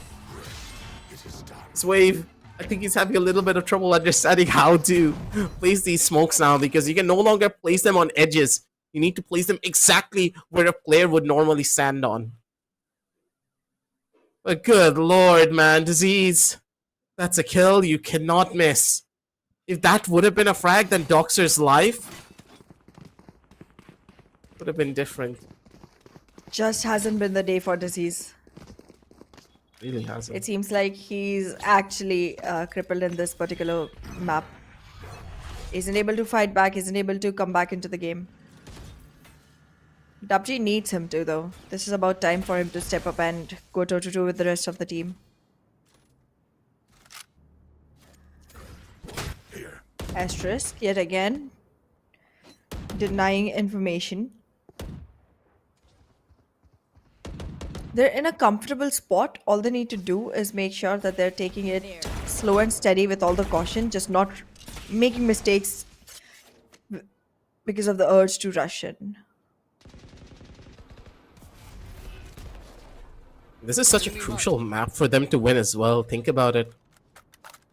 The way that DUPG have been playing, if they don't win this map, their chances of even taking a map away in this best of 3 just gets a lot, or best of 5 just gets a lot more slimmer as Envy. You cannot jiggle that corner like that. It's so dangerous, and Yash just jumps out. He's gonna be able to find one. A-Star takes a backseat. Karamel's position. Also, no one's gonna even pick into this backside corner anymore. River trying to get spammed out, but he's gonna be able to live for as long as he possibly can. Hybrid on the opposite side. Karamel does find the answer. Takes us back down over to a 3v3. This 3v3 may look to be in the odds of DUPG, but even then, it's not that simple. All depends on the smoker. If that smoker from the side is still able to live, this could have been perfect, but Icarus comes in to shut everything down. Ladies and gentlemen, it's all up to Karamel. The ping's gonna give away information. Karamel wants to swing, but 3 players are waiting for him on the opposite side, 12 to 10. As this entire map just got turned on its head. That's not how it's supposed to go. Exactly. I mean, we've been... I don't know how much more we can emphasize on the fact that if this map does not go in the favor of DUPG, everything from here is very difficult. This is like the last, line of defense for the side of DUPG before everything starts to fall apart. They need to make sure that they have the best of it in their pockets. I need to see where this is gonna go as well now. Icarus. He's He gonna be knows the where one to entry. push up here. Yep. He's not gonna be risking this anymore. Understanding that if Icarus is playing towards the A side, there has to be a little more substantial utility, sorry, over on A. This is so much more of a slower approach from the members of Asterisk as well. Understanding that, hey, we don't need to overly aggress onto anything anymore. Just need to play it slow. Caramel's information still concealed, but he has no idea Wave moved away. That was a good move from the side of Caramel. Could definitely be very helpful for DUPG. He has all the intel in the world now with that neural theft being in action. 30 seconds They need left. to make sure that every piece of it is being utilized well, but it won't be. It won't be. Because Asterisk just does not stop. Hybrid player standing. still taking the fight, not done. winning it though, and now Caramel, the only one left to fight for Spike this planted. 1v3 on a post plant. That's No not hard happening. Okay, that might. Still might. Okay, won't. Attackers win. Back to my work. Look at the way that they're able to position one another as well. The way that they're just able to take the entire map. Icarus is always in position to instantly go in for a pincer, and he is not late by even a second. He will run his way all the way from A main over onto B if he has to through mid. And he's not afraid to create a lot of noise, because as soon as he makes noise, someone's going to look in his direction, and that's going to allow his teammates to easily go in for that frag. You could see that Caramel heard the footsteps coming in from Icarus. He turned around in that direction, and as soon as he did, that is when the breach came in for that swing.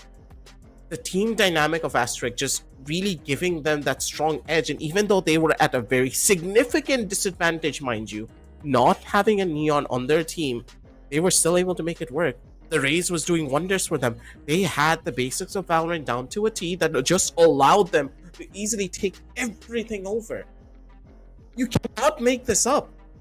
The way that they have been playing, it's just unheard of.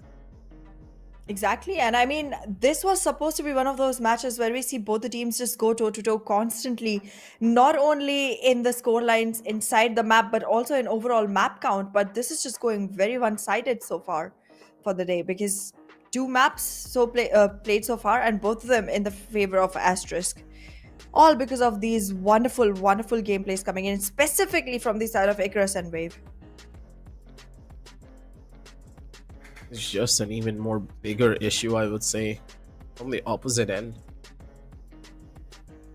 For now, though, I'm a little bit sad, to say the very least, that DUPG, even though they had so many good openings, they just lost. How do I say it? They got lost in the lamb sauce, is one of those sayings I would say.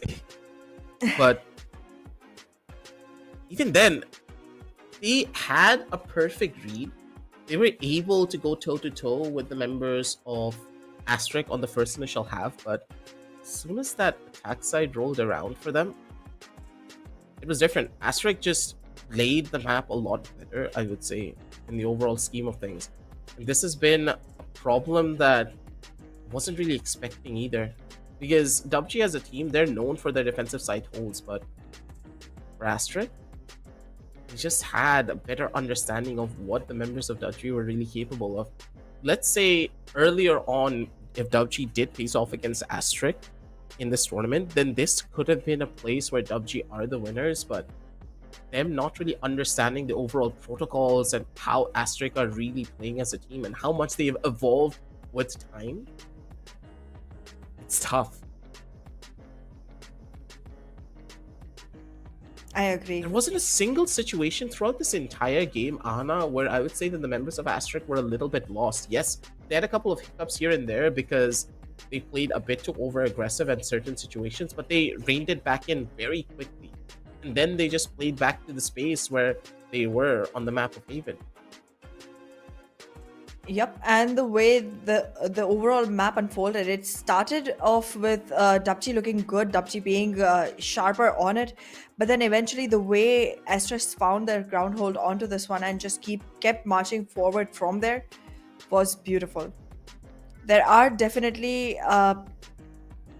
very substantial players from the side of DUPG as well on this one, specifically Hybrid and Caramel.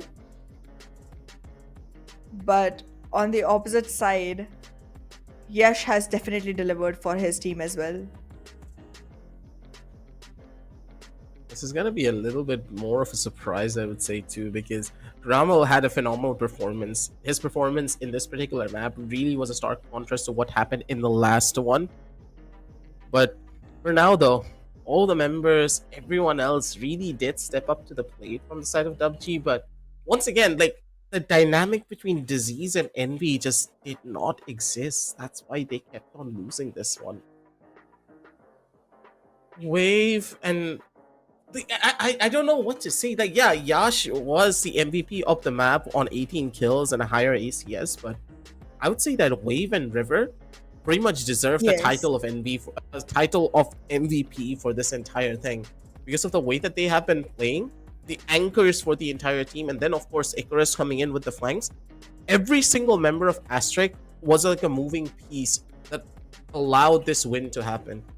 And they have been able to replicate it very strongly from that last map as well. And there are very few teams in the entirety of our region that can do the exact same thing every single map. And some of the things that we saw in map number 1 just translated so well into map number 2. But I digress. Map number 3 is where it's all at. The proving grounds and the last hope for the members of DUPG to possibly take this BO5 and turn it all around into a different story. And we're going to be jumping on down over into a very short little break, ladies and gentlemen. Don't go anywhere. We'll be right back with a lot more Valorant action.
Hey guys, welcome again to the Esports Club President Showdown Series Season 6 of Valorant, powered by Crucial by Macron. Our GP partner is Zoda Gaming and the media partner is Gossip.gg. Well, I'm here, that is Reader, and of course we do have one on the desk as well. And the question is, who's gonna win? Because it's already 2-0 and it seems like that DUPG still isn't in the game, because ASTERISK, they are just having fun, they are just ripping apart every single equation coming in from the sides of DUPG, be it the first map or the second one. It was just absolutely amazing. But eventually the second one, if I'm not wrong, Anna, went too close for the comfort. 10-7 was the scoreline, if I'm not wrong, for DUPG, and from there was a comeback coming in from ASTERISK, so kudos to them. Absolutely. The way ASTERISK was able to come back into the game on the last particular map, it does make it feel like the next one is not going to be at all easy for the side of DUPG. And this might very well become a very short-lived BO5, because altogether, Abyss is already a map which is a much more stronger one for the side of ASTERISK. So for DUPG to make a comeback from here would require a reverse clean sweep in a complete, dominant fashion from here. I think the chances of that are slightly lesser.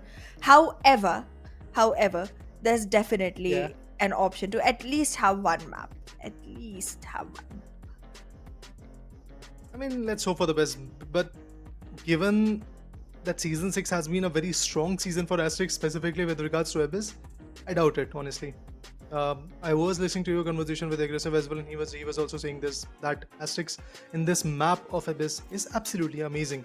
They're very strong in it, and they were able to shut down their opponents like Aravata Esports in the similar fashion, and they were able to put down a lot of teams in this manner in Abyss whenever Abyss comes through.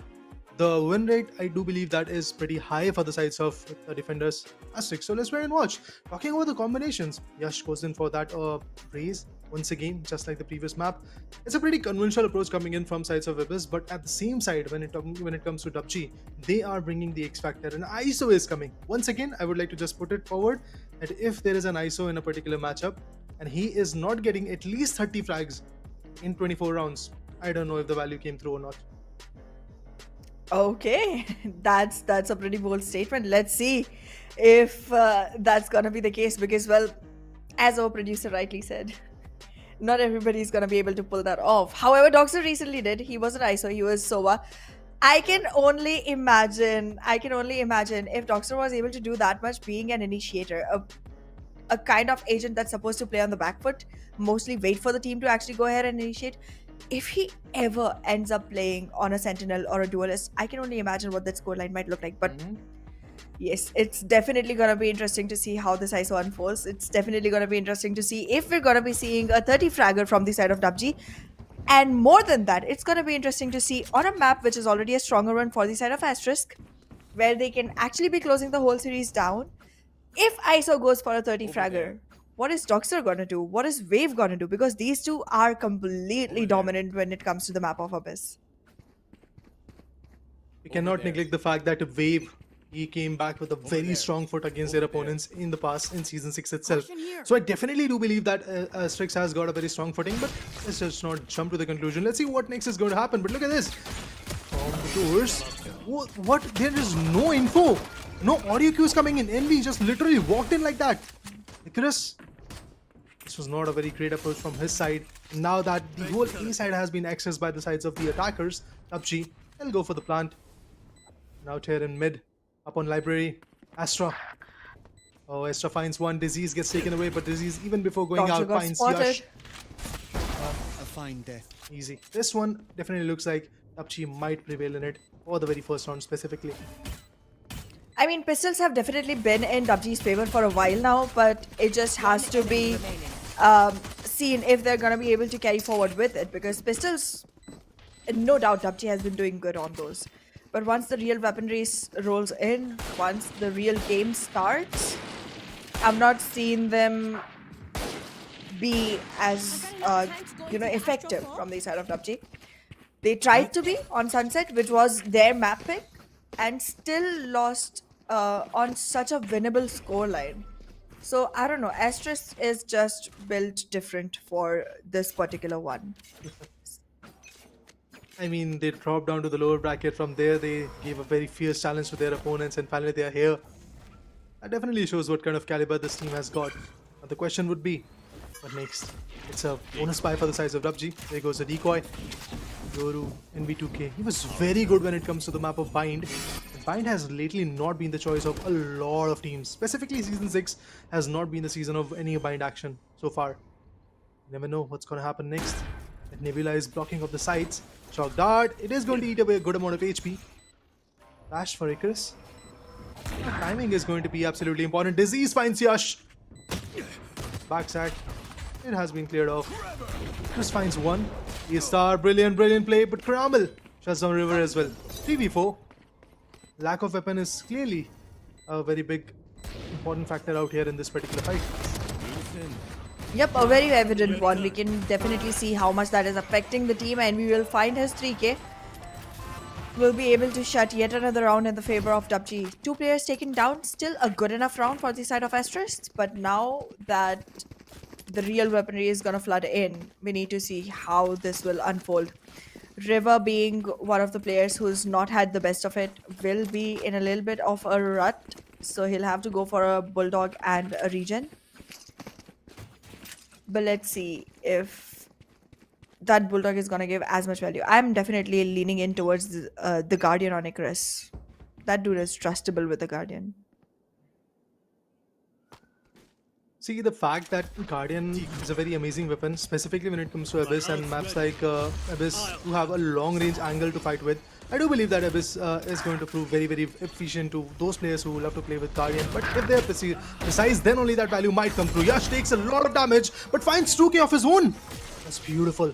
Yash, constant retaliation from his corner as well. The plant is happening. And it is close to the B side. But the player gets spotted. Hybrid. He has been taken away. Yash is super low, but still finds a 3k. But unfortunately, what I saw, what Doxford did, is something which is not at all expected.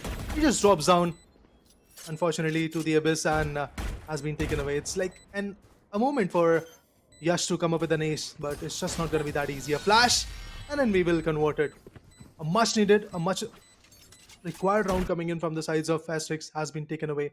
For a moment, I thought that this is going to turn out exactly like Sunset, where it was a 2-0 scoreline for DUPG, and then finally the Asterisk fought back. But no, it's not the case. Yep, that slip of feet just resulted in Asterisk being on the losing side of it, because the time that was being bought from the side of Yash could have actually been utilized to actually go in for the defusal, if and only if Doxer would have been able to stay alive. I mean, if you have River and Wave in your team, there's definitely way too much opportunity to slip up because there's way too much water on this side. Let's just walk back into the game. That did not land well. Scanning ahead. See, I'm self-aware at least, if not funny. Understood. Anyway, let's dive into the action of this first round. Icarus could have been damaged, but no, his teammates are. He survives. Out here on CD. Icarus finds one, as I said. He is absolutely valuable for the team. But here comes another vulnerable. Karamel finds 2 of his own. Karamel switching gears right now. Weaponry ain't good. Where needs to be there? It could be an ace. It is. Icarus! But Icarus It finds. isn't. No, it's not that easily. No. Karamel is an amazing individual, no doubt in that, but Icarus, he is a guy who has saved Asterisk in a lot of matches in Season 6. So lately, his form is super amazing. Karamel is taking your words seriously. He's actually looking for that 30 fragger for himself 3 rounds into the game, and he already has a 4k for himself. Lovely. Definitely trying to go ahead and keep you happy. But well, other than that 4k, he does have only 1 frag in the remaining 2 rounds. So never mind me. I mean, he has to give the opportunity to his teammates, right? He can't be the solo fragging. Good spray, but none of a connection were made. Decoy first of all, for sure. Yeah, a flash, a decoy, but not. And here comes the kill contract as well. River finds NV2K. Who's going to survive in the kill contract? Is Karamel good? He is definitely good. Disease finds River as well. But no, the spike has been dropped. Down to the last 2. Yeah, 2v2 fight. Till Wave is alive, you can actually consider Asterisk on the board. You don't have to count them out. I think out of the 2, there's definitely going to be opportunity for 1 for the side of Wave if he just does not jiggle as much. And Icarus will be able to find him yet another. Yep. Player standing. Now it's Icarus versus Caramel, both the Sentinel players from earlier maps. Now Caramel has switched to his duelist, but yeah. They know each other very well. They've had many face-to-faces. Stopping fire. Crosses the bridge. Caramel 30 takes a seconds spike. left. It's got 30 Oh no, seconds. Caramel is not gonna know Can this. rotate, but no, it's easy fight for Icarus. Caramel, he was amazing. In the last 2 rounds, he did wonders for the team. Don't worry, Icarus is going to seal the thunder at the end. The way he played was amazing. Not just that, even Wave was super amazing because he got a 2k of his own. That's exactly why we got to see that Sova going down and then eventually even Disease getting shut down. It all trickled down to what Icarus can do, and Icarus easily outperforms his opponent with an expensive round, to be honest, for them because they invested on a needle theft. But anyway, guys, a round is a round and they needed a comeback. Completely agree on that.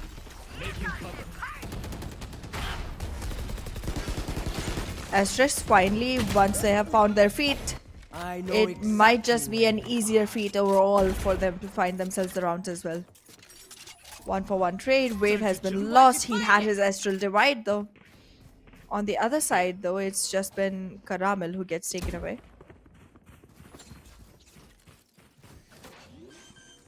DUPG still in a good enough position. Gonna go ahead for the plant. Oh, Icarus has an idea. This Nebula. Icarus has an idea. Camera taken out. Cage. He knows where Envy is. But he'll need support. He cannot go in for the fight completely by himself because there's way more than just Envy on that edge. Envy will be able to find himself a double. 3 in total. And now it's a 4v2. Dogs are still kicking and running. Pulling them in. The refusal won't be easy. They don't have time Icarus. anymore. Red, Icarus, never mind. Good round from sides of Disease? DUPG. And DUPG knows that they really need to pick up the pace. And yeah, anything that you were saying on Anna? Yeah, I was saying Disease is picking back up now. Like last map, we did not see Disease have 7 frags in the whole match. This time around, he has his own 7. And Doxer, on the other hand, is just doing the opposite of what he was doing in the earlier maps by sitting at 1 single frag so far. This goes here. I mean, Yalla. yeah, Sheena. like a single frag. If the MVP for the last few maps is not popping off, we can kind of see why this result is not in the favor of ASTERISK for now. But again, the defensive half might not be in their favor, but the attacking half might be under their control. But for now, Disease finds Icarus. Decoy goes in. Wave knows that he needs to wait for their teammates to regroup so that they can go for a post-round retake, which is again not going to be that easy. But then again, they need to try. They need to find some casualties from the other side. Oh my god, Disease, Envy, Ramil, everybody was just lining up their shots over there. But Mage Punk Sheriff, ooh, River finds 2! Lovely, beautiful shock dart as well, just to push River back. But here comes Yash from the back. This is a doable round. They have taken some weapons under their favor, but that Rolling Thunder never was effective. Missing Hunter's Fury as well, big investments to be honest. But now, one of them needs to stick and needs to go for the defusal. Who's gonna be that? Oh, Yash! Beautiful 3k! That's amazing! It was literally How do you get that shot frag? down down to 25 HP. Just one more bullet was required. But Yash, he fought back. Beautiful. He fought back strong. A thrifty round coming in for the side of ASTERISK for this particular one. And I still don't know how you win that fight. You're not supposed to, but well. It is what it is, and that is going to give yet another footing in the game for the side of ASTERISK. But they need to start mounting on now.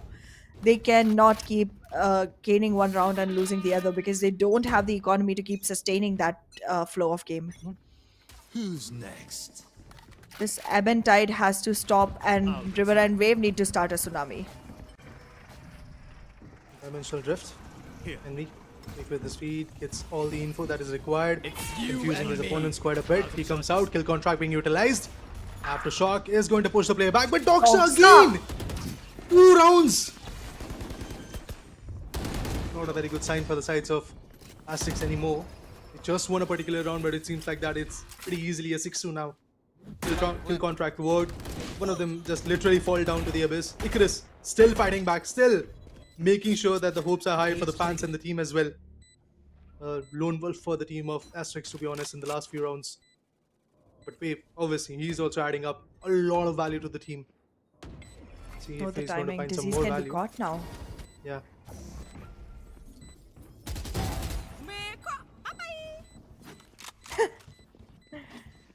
Very well done from the side of Wave. Now they're just gonna go ahead and save their weapon, as they should.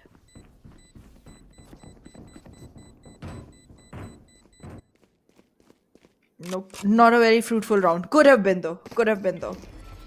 Yeah. If only twice it has happened that winnable rounds have turned into unwinnables, all because We have plenty of time. someone was just Here falling and too now. hard. Be here and now.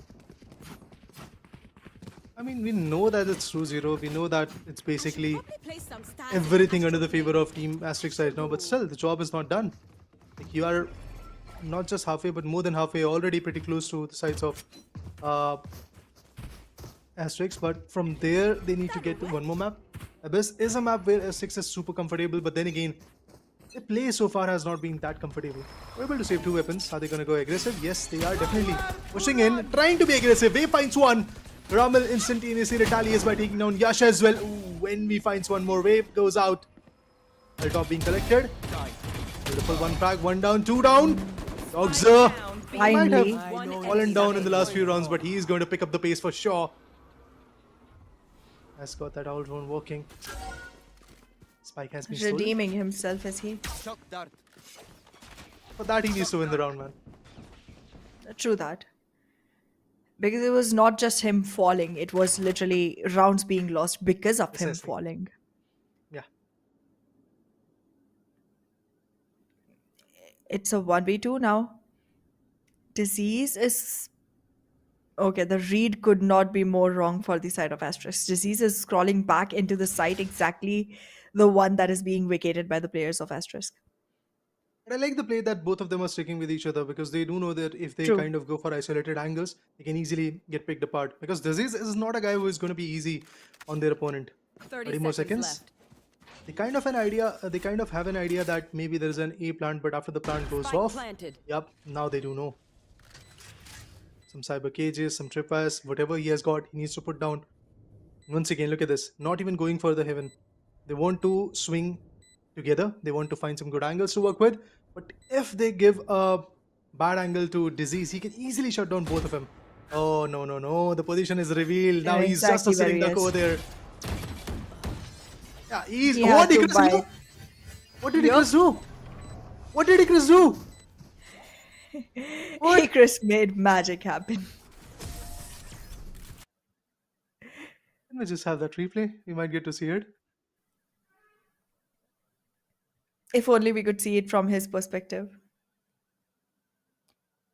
He Look at this. just What? Hello? he just made one one tapped and looked away. perfect shot. Perfect Lovely. shot. Yes, this should do. Well, our producer has been complimenting his gameplay for a reason. Oh, this is a nice spot.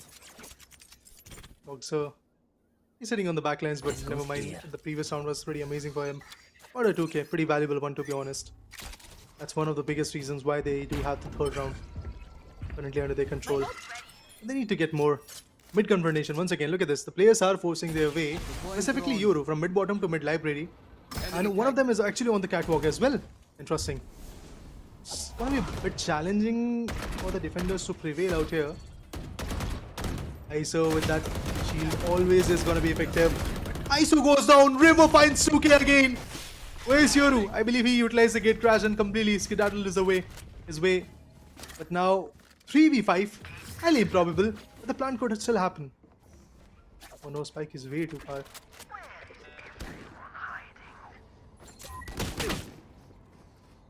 River is taking way too much damage, but will still be able to retaliate. Asterisk finally delivering exactly the kind of performance we were expecting from them on this map. Flawless? Yeah. The last one left, taken off. A 4K. A flawless. A comeback. Everything delivered by the sides of Asterix. Now they need to conclude this scoreline with a 6-6. And see, people might think that there is a very good chance that DUPG is prevailing right now, that they will have a comfortable go in their defense rounds. But no, they have double duelist competition. That might not work. ISO, maybe it can sustain the first damage, or with those shields, maybe he can survive for a little bit longer. I still believe Caramel as an individual has much more potential than that agent in this map on a defensive side. So let's see how that second half is going to be there. But for second half to come, 2 more rounds to go from the sides of this first half, where S6 is still playing on the defense, looking forward to prevail. I do think that the economical disadvantage is going to be pretty dire. They take the ult top. He star. He swings. He finds a value. Wave goes down. So fighting back. Tripwire destroyed. Cage triggered. Well, yet again, DUPG is able to find themselves the early advantage onto the numbers. Icarus, however, in a very crucial position. Tripwire destroyed. If not picked off, can be a pain. Enough opportunity for the side of DUPG to run away from this fight. Already a lot of dominance. Yosh. This backstab can change everything if it works. It won't. does Anyway, not. never mind. Star, he found the first pick as well. He's gonna They're maybe running find the against last one as time. well. A flawless! To answer back the flawless coming in from the sides of S6, DUPG is like, yeah, we are going to bring a flawless of our own. Last round in the Facing half. 7-4 already. 7-5 is the only goal from Asterisk, and 8-4 could be a very big blessing in disguise for the sides of DUPG. So let's see if they can snatch it away, because of the fact that there is already a very good buy coming in from Asterisk. Look at them. Yash is already investing big with that 4700 credit op. If DUPG is able to pick off a couple of ult-ready players from the side of Asterisk, they can hope for a victory on this one. But I think otherwise this round looks very Asterisk favored because of how they are stacked with ultimates here. NV2K already gathering all the information to be able to go ahead and do that. He knows where Doxer is, has an idea of where Yash is, will be able to just stand right behind them and take the fight. Goes ahead, gets the first, gets the second, and now The offer is in ult. in the better position. That's unfortunate for Yash. He had an op and a shorty to play with, and he got caught in that ult. I mean, to be honest, even if he would have not been caught in that ult, he could have easily been taken away. One enemy God, remaining. what Wave? is this? Hello? What's happening? Breathing life back into a round that was not supposed to be theirs. That's what's happening. However, it's still Caramel on the other side. You never know. Things can change. Nobody is watching out for the spike. So Caramel might be able to snatch that and run. He doesn't have way too much time though. He- Has to know exactly where he's Kind of committing. confirm Doesn't his have enough presence. information either. Oh, Yeah. Chris! Cage triggered. That Nebula kind of literally Switching baited him side. that come along, take the spike, swing away, and at the same point took him Yeah. down. See, this is the moment that I was talking about, that even if Kill Contract would have not taken that raise away, Euro was already on it. He could have easily Yep. finished a raise at that point, but after that, a Wave and Icarus, beautiful combo from their own side. Amazing. They almost. This is where, this is where Anna, I think the team coordination has to be applauded. Yep. Going Astro, guys. They brought back a round which did not seem doable. Need that back. However, now on the other half, we will be seeing DUPG being on the defensive side of it. Let's see if that's gonna give them the benefit that they need to be able to walk into yet another map.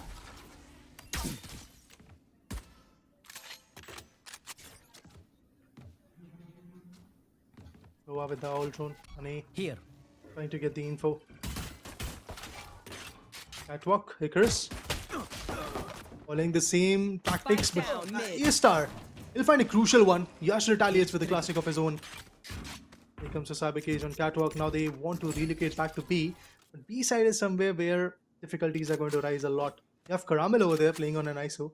And then again, you have the Central Cypher as well with the setups. So infiltrating that side particularly, it's going to be a big challenge. Look at Disease.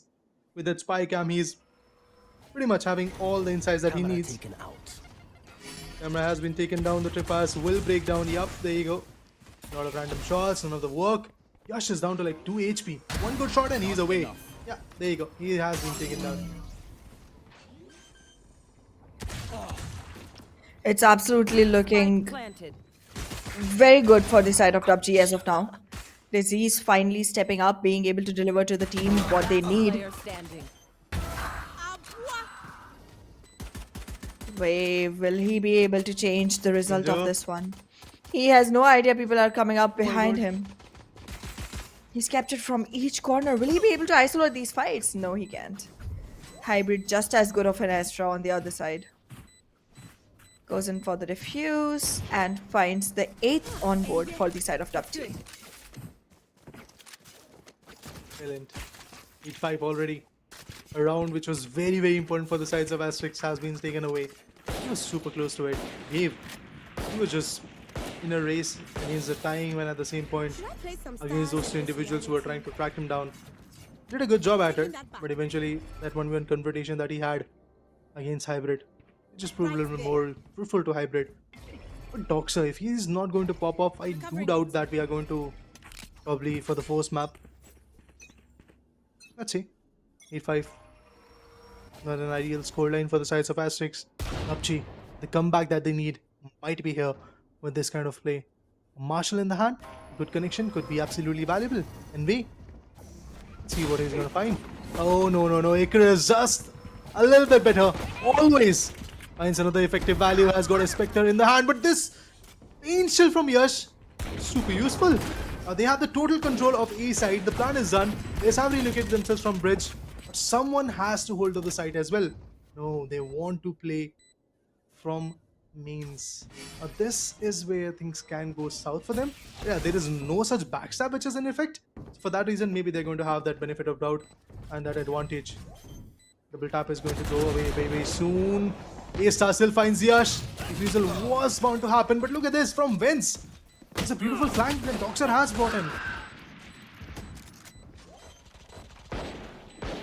Oh, this is not looking very good for the side of DUPG. They just won't be able to stand the ground here. Come here. A very well executed one for the side of Asterisk. Plus, they have been able to sustain with a good number of players on their side as well.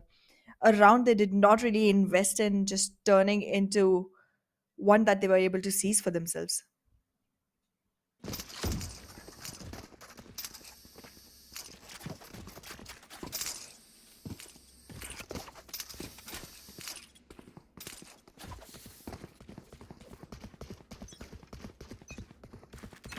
Six-8. Hammer will be getting kicked off now. Ramal, he wants to go a little bit aggressive. Is he going to find a value? No, not at all. He gets revealed, and at the same point, Icarus and Yash will retaliate, taking down Envy and Karamel. Two of the biggest weapons coming in from the sides of DUPG are down. What about the last one? A-Star! Out back, took one down. Yash on the other corner retaliates. Takes down Disease as well with a Mere Classic in his hand. Now it all trickles down to the Astra. What is she going to do? Hybrid. Yeah, Icarus is already ready for that. He got it under control. Asterisk seems like they are marching way too close to an equalizer for themselves. A round where investment can happen from the side of DUPG is being taken on full-fledged investment. Look at that operator coming in from the side of NV2K. If it does not stand tall, that will be an investment that's gonna actually hurt their economy a lot. I think it's only fair to come back with a comeback because it's your favorite pick. And when it comes to Abyss, it is a pick for Asterix and they need to perform in it. Of course, they have lost a lot of rounds, but it seems like that they are on track to win it. Or hopefully just equalize the score. Once again, a split approach trying to confuse their opponent. Doxer breaks up the cam. And as info has been revealed, they know that there is a guy who is lurking in shadows, trying to fight back. It is out there in mid. Cutting through. But still, no initiations whatsoever on any particular side. Double tap is in vain. Ramal. How far is he going to go? An owl drone which will give up all the info that they need, but still Wave. Wave, you got confused, my buddy. And eventually it's 4v5 for now. A very important frag for the side of DUPG, because taking out the smoker for the side of ASTERISK was definitely an important move for them. With Astra being taken out, it's definitely going to look difficult, and in that difficulty, a rush is what Asterisk went for. They're going to instantly flood into the site and go ahead and make sure that they have themselves the plant. The post-plant scenario, however, is looking good. Okay, not for so long. Rockstar, however, still is kicking and running. Has Icarus in his... Last player standing. But now it's Karambu versus the contract is also... Kill contract. It got used, didn't result. Yeah, it didn't result in much. Those shock darts. Oh, he is sticking. He is sticking. Cannot fulfill that though. Hey, a quick fact that in this round, Karamal utilized every single util. None of them were effective. Be it his shield, the double tap, and the kill contract as well. Nothing was of a value because it's just the timing that happened to him. Karamal, but his weapon was effective, no doubt in that. He got 2 frags, if I'm not wrong, in this round. The third one, which was the most important frag on Boxer, that's exactly where he went down. Now, once again, a very tricky buy for the sides of DUPG. We do have sheriffs. Some of them don't even have half shields. Double satchels, they are pushing in. Not a very good side, but yes, still will fight back. Gets a value. From what has been broken away, A-Star, pretty furious. Disease, where are you going? Last player standing. Night is all that Astra said for them. Karamal standing alone, standing tall, and because no players had been taken out from the side of Asterisk, won't be able to swap the weapon either at all. Just gets taken down. A no investment round from the side of DUPG, but still got a hurt, right? That got a pinch. Obviously. Yeah. Should have found at least a single frag.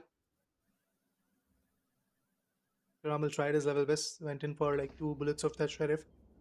Didn't really receive a lot of connections, but River and Yash are out here having their own fun. Few more seconds, buddy. You need to portray that kind of ruckus once again in the map against your opponent. Look at this. Cypher is the only one which is just holding off this side now. Hold line. Tripwires are appointed on catwalk. Icarus! Oh! A very important frag has been found. I know. One duelist is down. Neural theft utilized. They have all the info that they need, and they do know that on A there is just 2 of the opponents who are surviving. But the spike was still there on T-spawn. Rolling Thunder, he's gonna confuse his opponents, but the fact is Disease is away from the harm's way. Oh, I thought for a moment that Disease is also going to go taken down just like the way Envy got taken down. Anyway, Disease fought back. Attackers, they're low on their morale, they're low on their manpower as well, but they have taken the control of the side and they will go for a plant. That's good for them. Well, that is. It's a post-plan situation. There's definitely some firepower that Icarus will be able to bring back into the game. That showstopper, if only it's useful enough. Karamal, though, has his own magic to pull off. In the meanwhile, loses players. Wave with very little HP will only be able to go ahead and still support the team in the way he can. It's Yesh versus Karamal. All Yesh has to do is buy time. Oh, he finds a good enough position. Honestly, it's like Asterix is playing a scrim. They're just having fun. They're playing on the info from their opponents, not even considering what is happening to their teammate. Look at this. Look at the cover that Yesh provided to Astra. That was just perfect.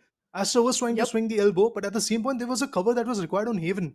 That is exactly where Yash came in, and similar situations happened when Yash was getting shot and Astra fought back. That is the beauty. You need to play in a coordinated way. Karamal and the other individuals, no doubt they are phenomenal. Hybrid is the one which is lacking behind right now, specifically when it comes to the gunpowder. Util game, absolutely on point. But gunpowder is where you need to be on point because this is the grand finale. This is the BO5. This is the last opportunity that you're going to get to prevail and eventually push to the 4th map, because you have already lost 2. Let's not lose the 3rd one. That should be the motto for DUPG, but it seems like that they're on track to lose this one as well. Seems like it. Very much seems like it. 10-8 as the scoreline stands. Asterisk might just be on their way to go ahead and close everything. They're just 3 rounds away from victory. 3 rounds away from closing the whole BO5 series in a very one-sided manner. The reinforcement on site A looks very good from the side of DUPG. They definitely seem to have quite a lot of control here, but Envy, if he gets aggressive, there just may not be enough for them to hold on to. Watch it fight it! Icarus, he was trying to hunt down Wave. Instead, he got a star. But Disease, that angle is super good. If he's going to find some value, that will be super amazing. No, that was a decoy. Don't worry. That Yeah, was a but decoy. Envy, I also thought for a moment. yeah. As like on the other side of the Astra wall, you might just not be able to see what's happening. Didn't Exactly. realize it was the decoy, but yeah. One enemy remaining. Caramel, Backstab. hybrid, Yash is just popping heads.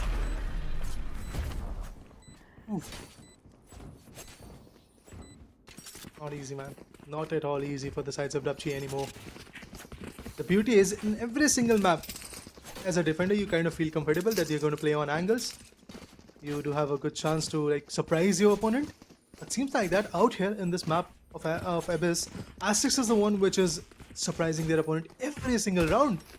Their approach is changing in every round. They are somehow pushing mid as well. They are somehow provoking their opponents on B as well. And at the same point, getting the plant done on A. Phenomenal play. You know, if previous round Doxer with- hadn't, yeah.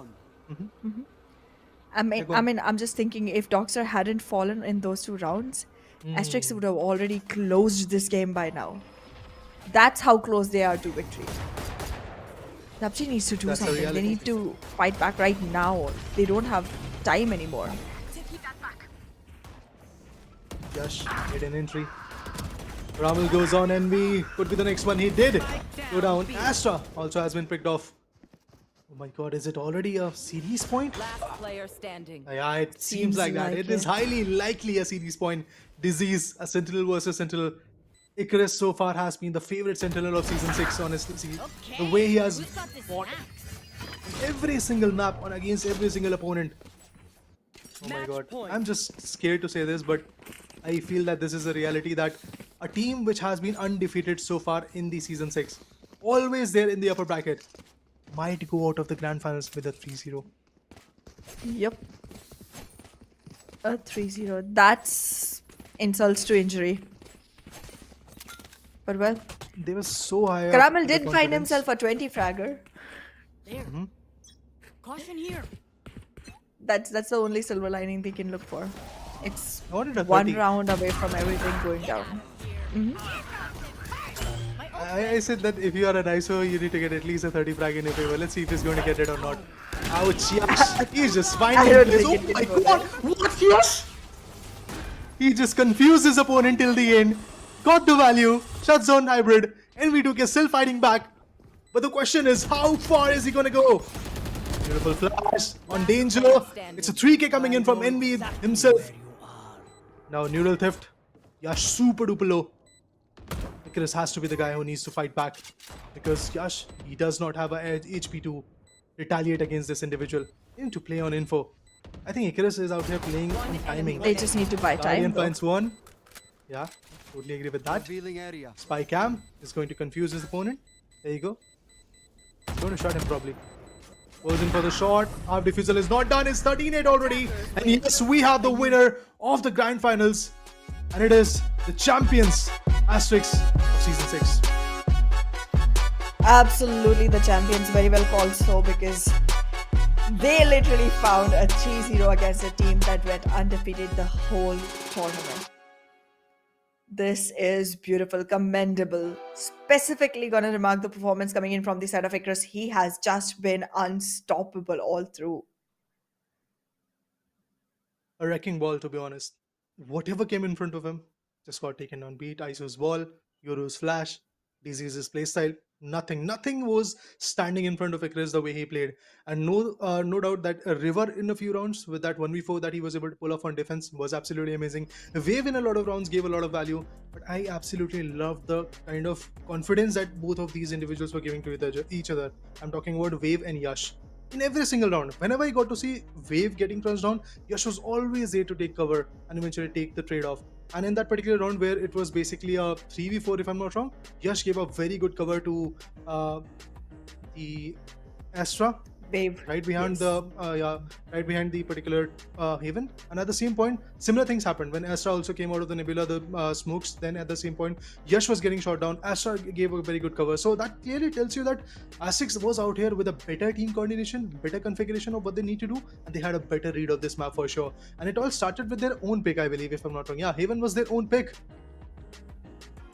Haven was, and Sunset was where the story could have been changed from the side of DUPG, but it did not turn out. So they were able to give a good enough fight, but not really win it. And that's just the way they dominated on Sunset after a while. I mean, the scoreline was very one-sided.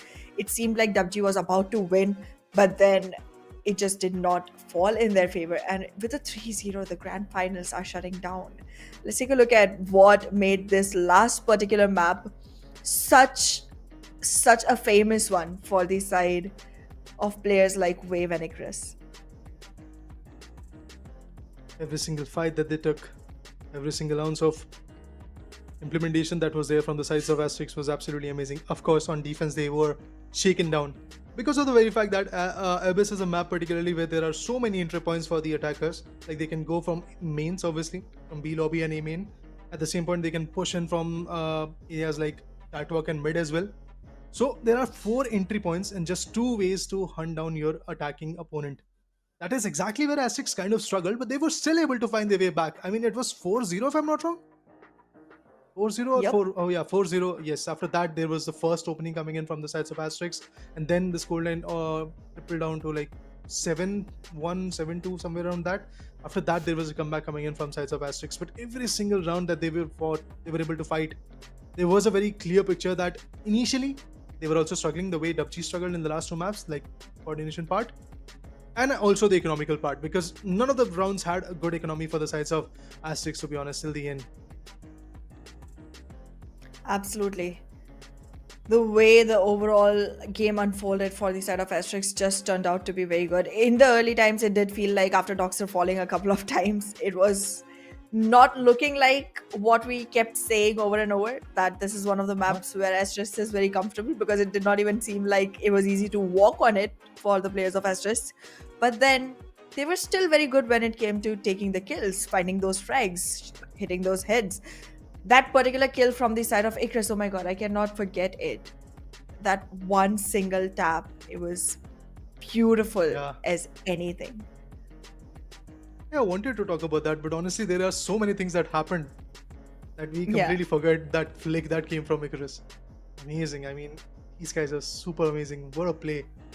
Every single round and every single play that they were able to bring in, there was a lot of chance where DUPG would have taken down. But trust me, even after Doxer falling down literally in Abyss for 2 rounds, Doxer still fought back. Kudos to him as well. Absolutely, absolutely. The way the game just, happened all together is very impressive. I liked the performance coming in from the side of Caramel as well. Even though DUPG was not able to go ahead and find themselves the victory, Caramel did become one of the very flashy players from their side, specifically for this particular map. If only he had had the same charisma in the first map as well, maybe we would have been seeing the 4th map. In any which case, this is how the results stand, and so much has happened. So much has happened in this particular map that there's just not enough, room for everything. I think DUPG also tried their level best, to be honest, but today it's just that coordination was kind of missing from their side. Individual frags, no doubt. You talk about Caramel, Envy, even Disease at the same point. Absolutely perfect. Hybrid, yes, he was the one who was on the back end, but look at this. The way Yash jiggled around, he was like down to 11 HP, but still fought back. Pressurized A-Star a lot. Because at the end, when the plant was already done, all they needed was basically just buy as much as time as possible. He just did that with that Guardian in his hand. It was just amazing in it. But let's talk about the scoreboard as well, guys. It's a 13-8 for now. One of those scorelines which is not at all ideal for DUPG, but at the end, this is the reality, where Caramel was the MVP of the map with 20 frags. he was the top fragger, no doubt in that. And at the same point, good assist also coming in. A decent ACS, 231 to be precise. But at the same point, let's talk about Asterix, Icarus, the Cypher, a Sentinel, who becomes the MVP. Absolutely. It's become a fashion now. The Sentinels are just stepping up their game way too much into this, specific map specifically. I feel Icarus with those 23 frags and 298 ACS will be able to find himself very well. But considering the performance in the last two maps as well, if you combine everything, Yash has been very consistent.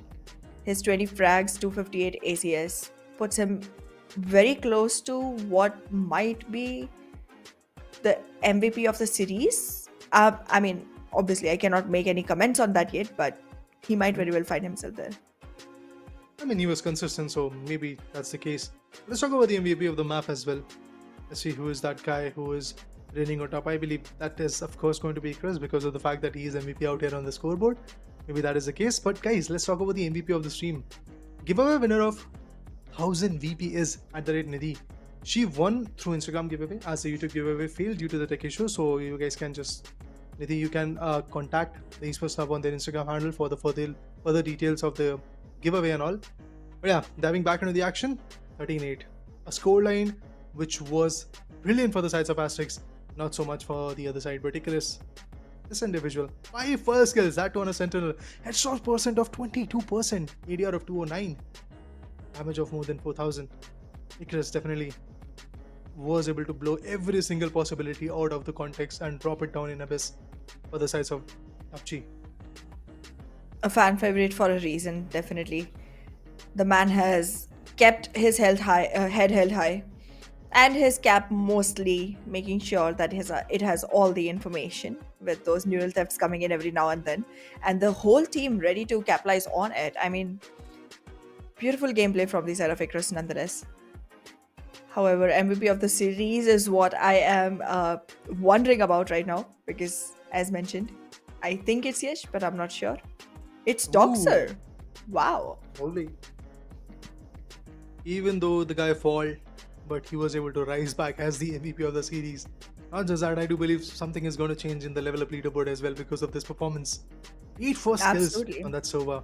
And so percent of 43%. Not that ideal, but then again, he did maneuver his opponents who were the best in the season 6, to be honest, because this is the grand finals. And not even talking about any particular stage like lower bracket or the upper bracket. This is the grand finals, and if he is the MVP of the series, he's the best one, and he reaches to the top of the level up leaderboard. In 53 maps, this guy has got total 452 points in his favor. Lovely, because the top 3 will be getting right goodies. Doxer is out there, Caramel is out there, and Ceylon on the 3rd spot. Absolutely fantastic the way the game has unfolded for all these players. Like Caramel obviously still is going to be the one with the most number of frags for himself. Even the 30k from the side of Doxer could not shake it. But yeah, I mean, AK Demon, beginning of the season, we were thinking it's going to be completely impossible to dethrone him. But look at the way the season has been. It's been so dynamic. It's been so impactful for every single team that came to the end. And yeah, all 3 of the teams were able to put one player from their side onto that level of leaderboard to just sit there and have like the enjoyment of a season. What a season, man. What a way to come back into the picture. Oh my god. Top 4 MVP. Wow. I'm wondering, are we sure we're looking at... Exactly, are we sure we're looking at top 4 MVPs and not at the roster of Asterisk? Exactly. Yeah. Look at this. 4 MVPs from Yash and Doxer. That's amazing. Wave and Icarus, they're also right behind them. Wave found 3, Icarus got 2. But the very fact that Wave and Icarus usually love to play on either Initiator, and Icarus always on Sentinel, Yash on the other corner always with the duelist approach. Doxer, Initiator for the team, still so effective. 105 total kills, 4 MVPs, 49 deaths, and 28 assists as well. A ECS of 333, to be honest. That's amazing. At the end, I just have to say that this squad definitely outperformed everybody else in a very big margin. That they did. That they very well did. Completely impressed by them. And for a reason. They have been just amazing through and through. We already saw it in the finals itself. They just did not stop. Just kept on marching forward one after the other, making sure that they were making waves all across and just being themselves. See, the very fact that the way they performed kind of was able to put their opponents in a very bad spot, and that's why we were also on the back ends like, why is DUPG not being that consistent? Why is there so much gap in between the communication? No, it's not like that. It's like every other time whenever DUPG was trying to build a good attack, all of a sudden there are two individuals who are in a very good sync from the other side and they just shut their opponent down. Remember around where on B, if I'm not wrong, in Abyss, there was, if I'm not wrong, Icarus holding the B side and Wave was there up on the ropes, and they built up a very good crossfire and they were able to shoot their opponent down. That was amazing. Like it was basically 2v5 play. It all trickled down to a 1v2. Exactly. It was quite an amazing play. But yeah, altogether we have come to the end and it's been quite a beautiful one. I mean, I had no idea it was going to be so one-sided. I had no idea it was going to become such a crucial game overall. But yeah, this has been beautiful. But guys, this is it. Season 6 is over. We'll be looking forward to you guys in Season 7. The Esports Club presents Showdown Series 6, Season 6 of Valorant. Powered by Crucial by Micron. Our GP partner is Zodiac Gaming and the media partner is DUPG. We'll be seeing you in the next season. Till then, bye-bye. Peace out. Thank you for joining us.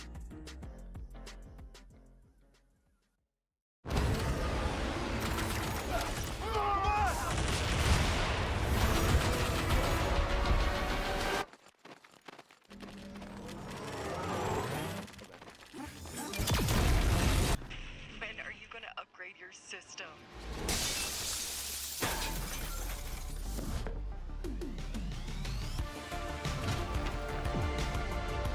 Alright, let's do this. Once there was a hunter who saw what others could not. With a magic case in her backpack, she roamed with wild abandon into the great unknown. Her gaze inescapable, her reflexes lightning fast. When armies swarmed, she went through. With eyes open wide, hands steady, holding, watching, capturing everything in sight.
The Crucial Pro DDR5 RAM kit comes with a sleek, modern look that will complement any build.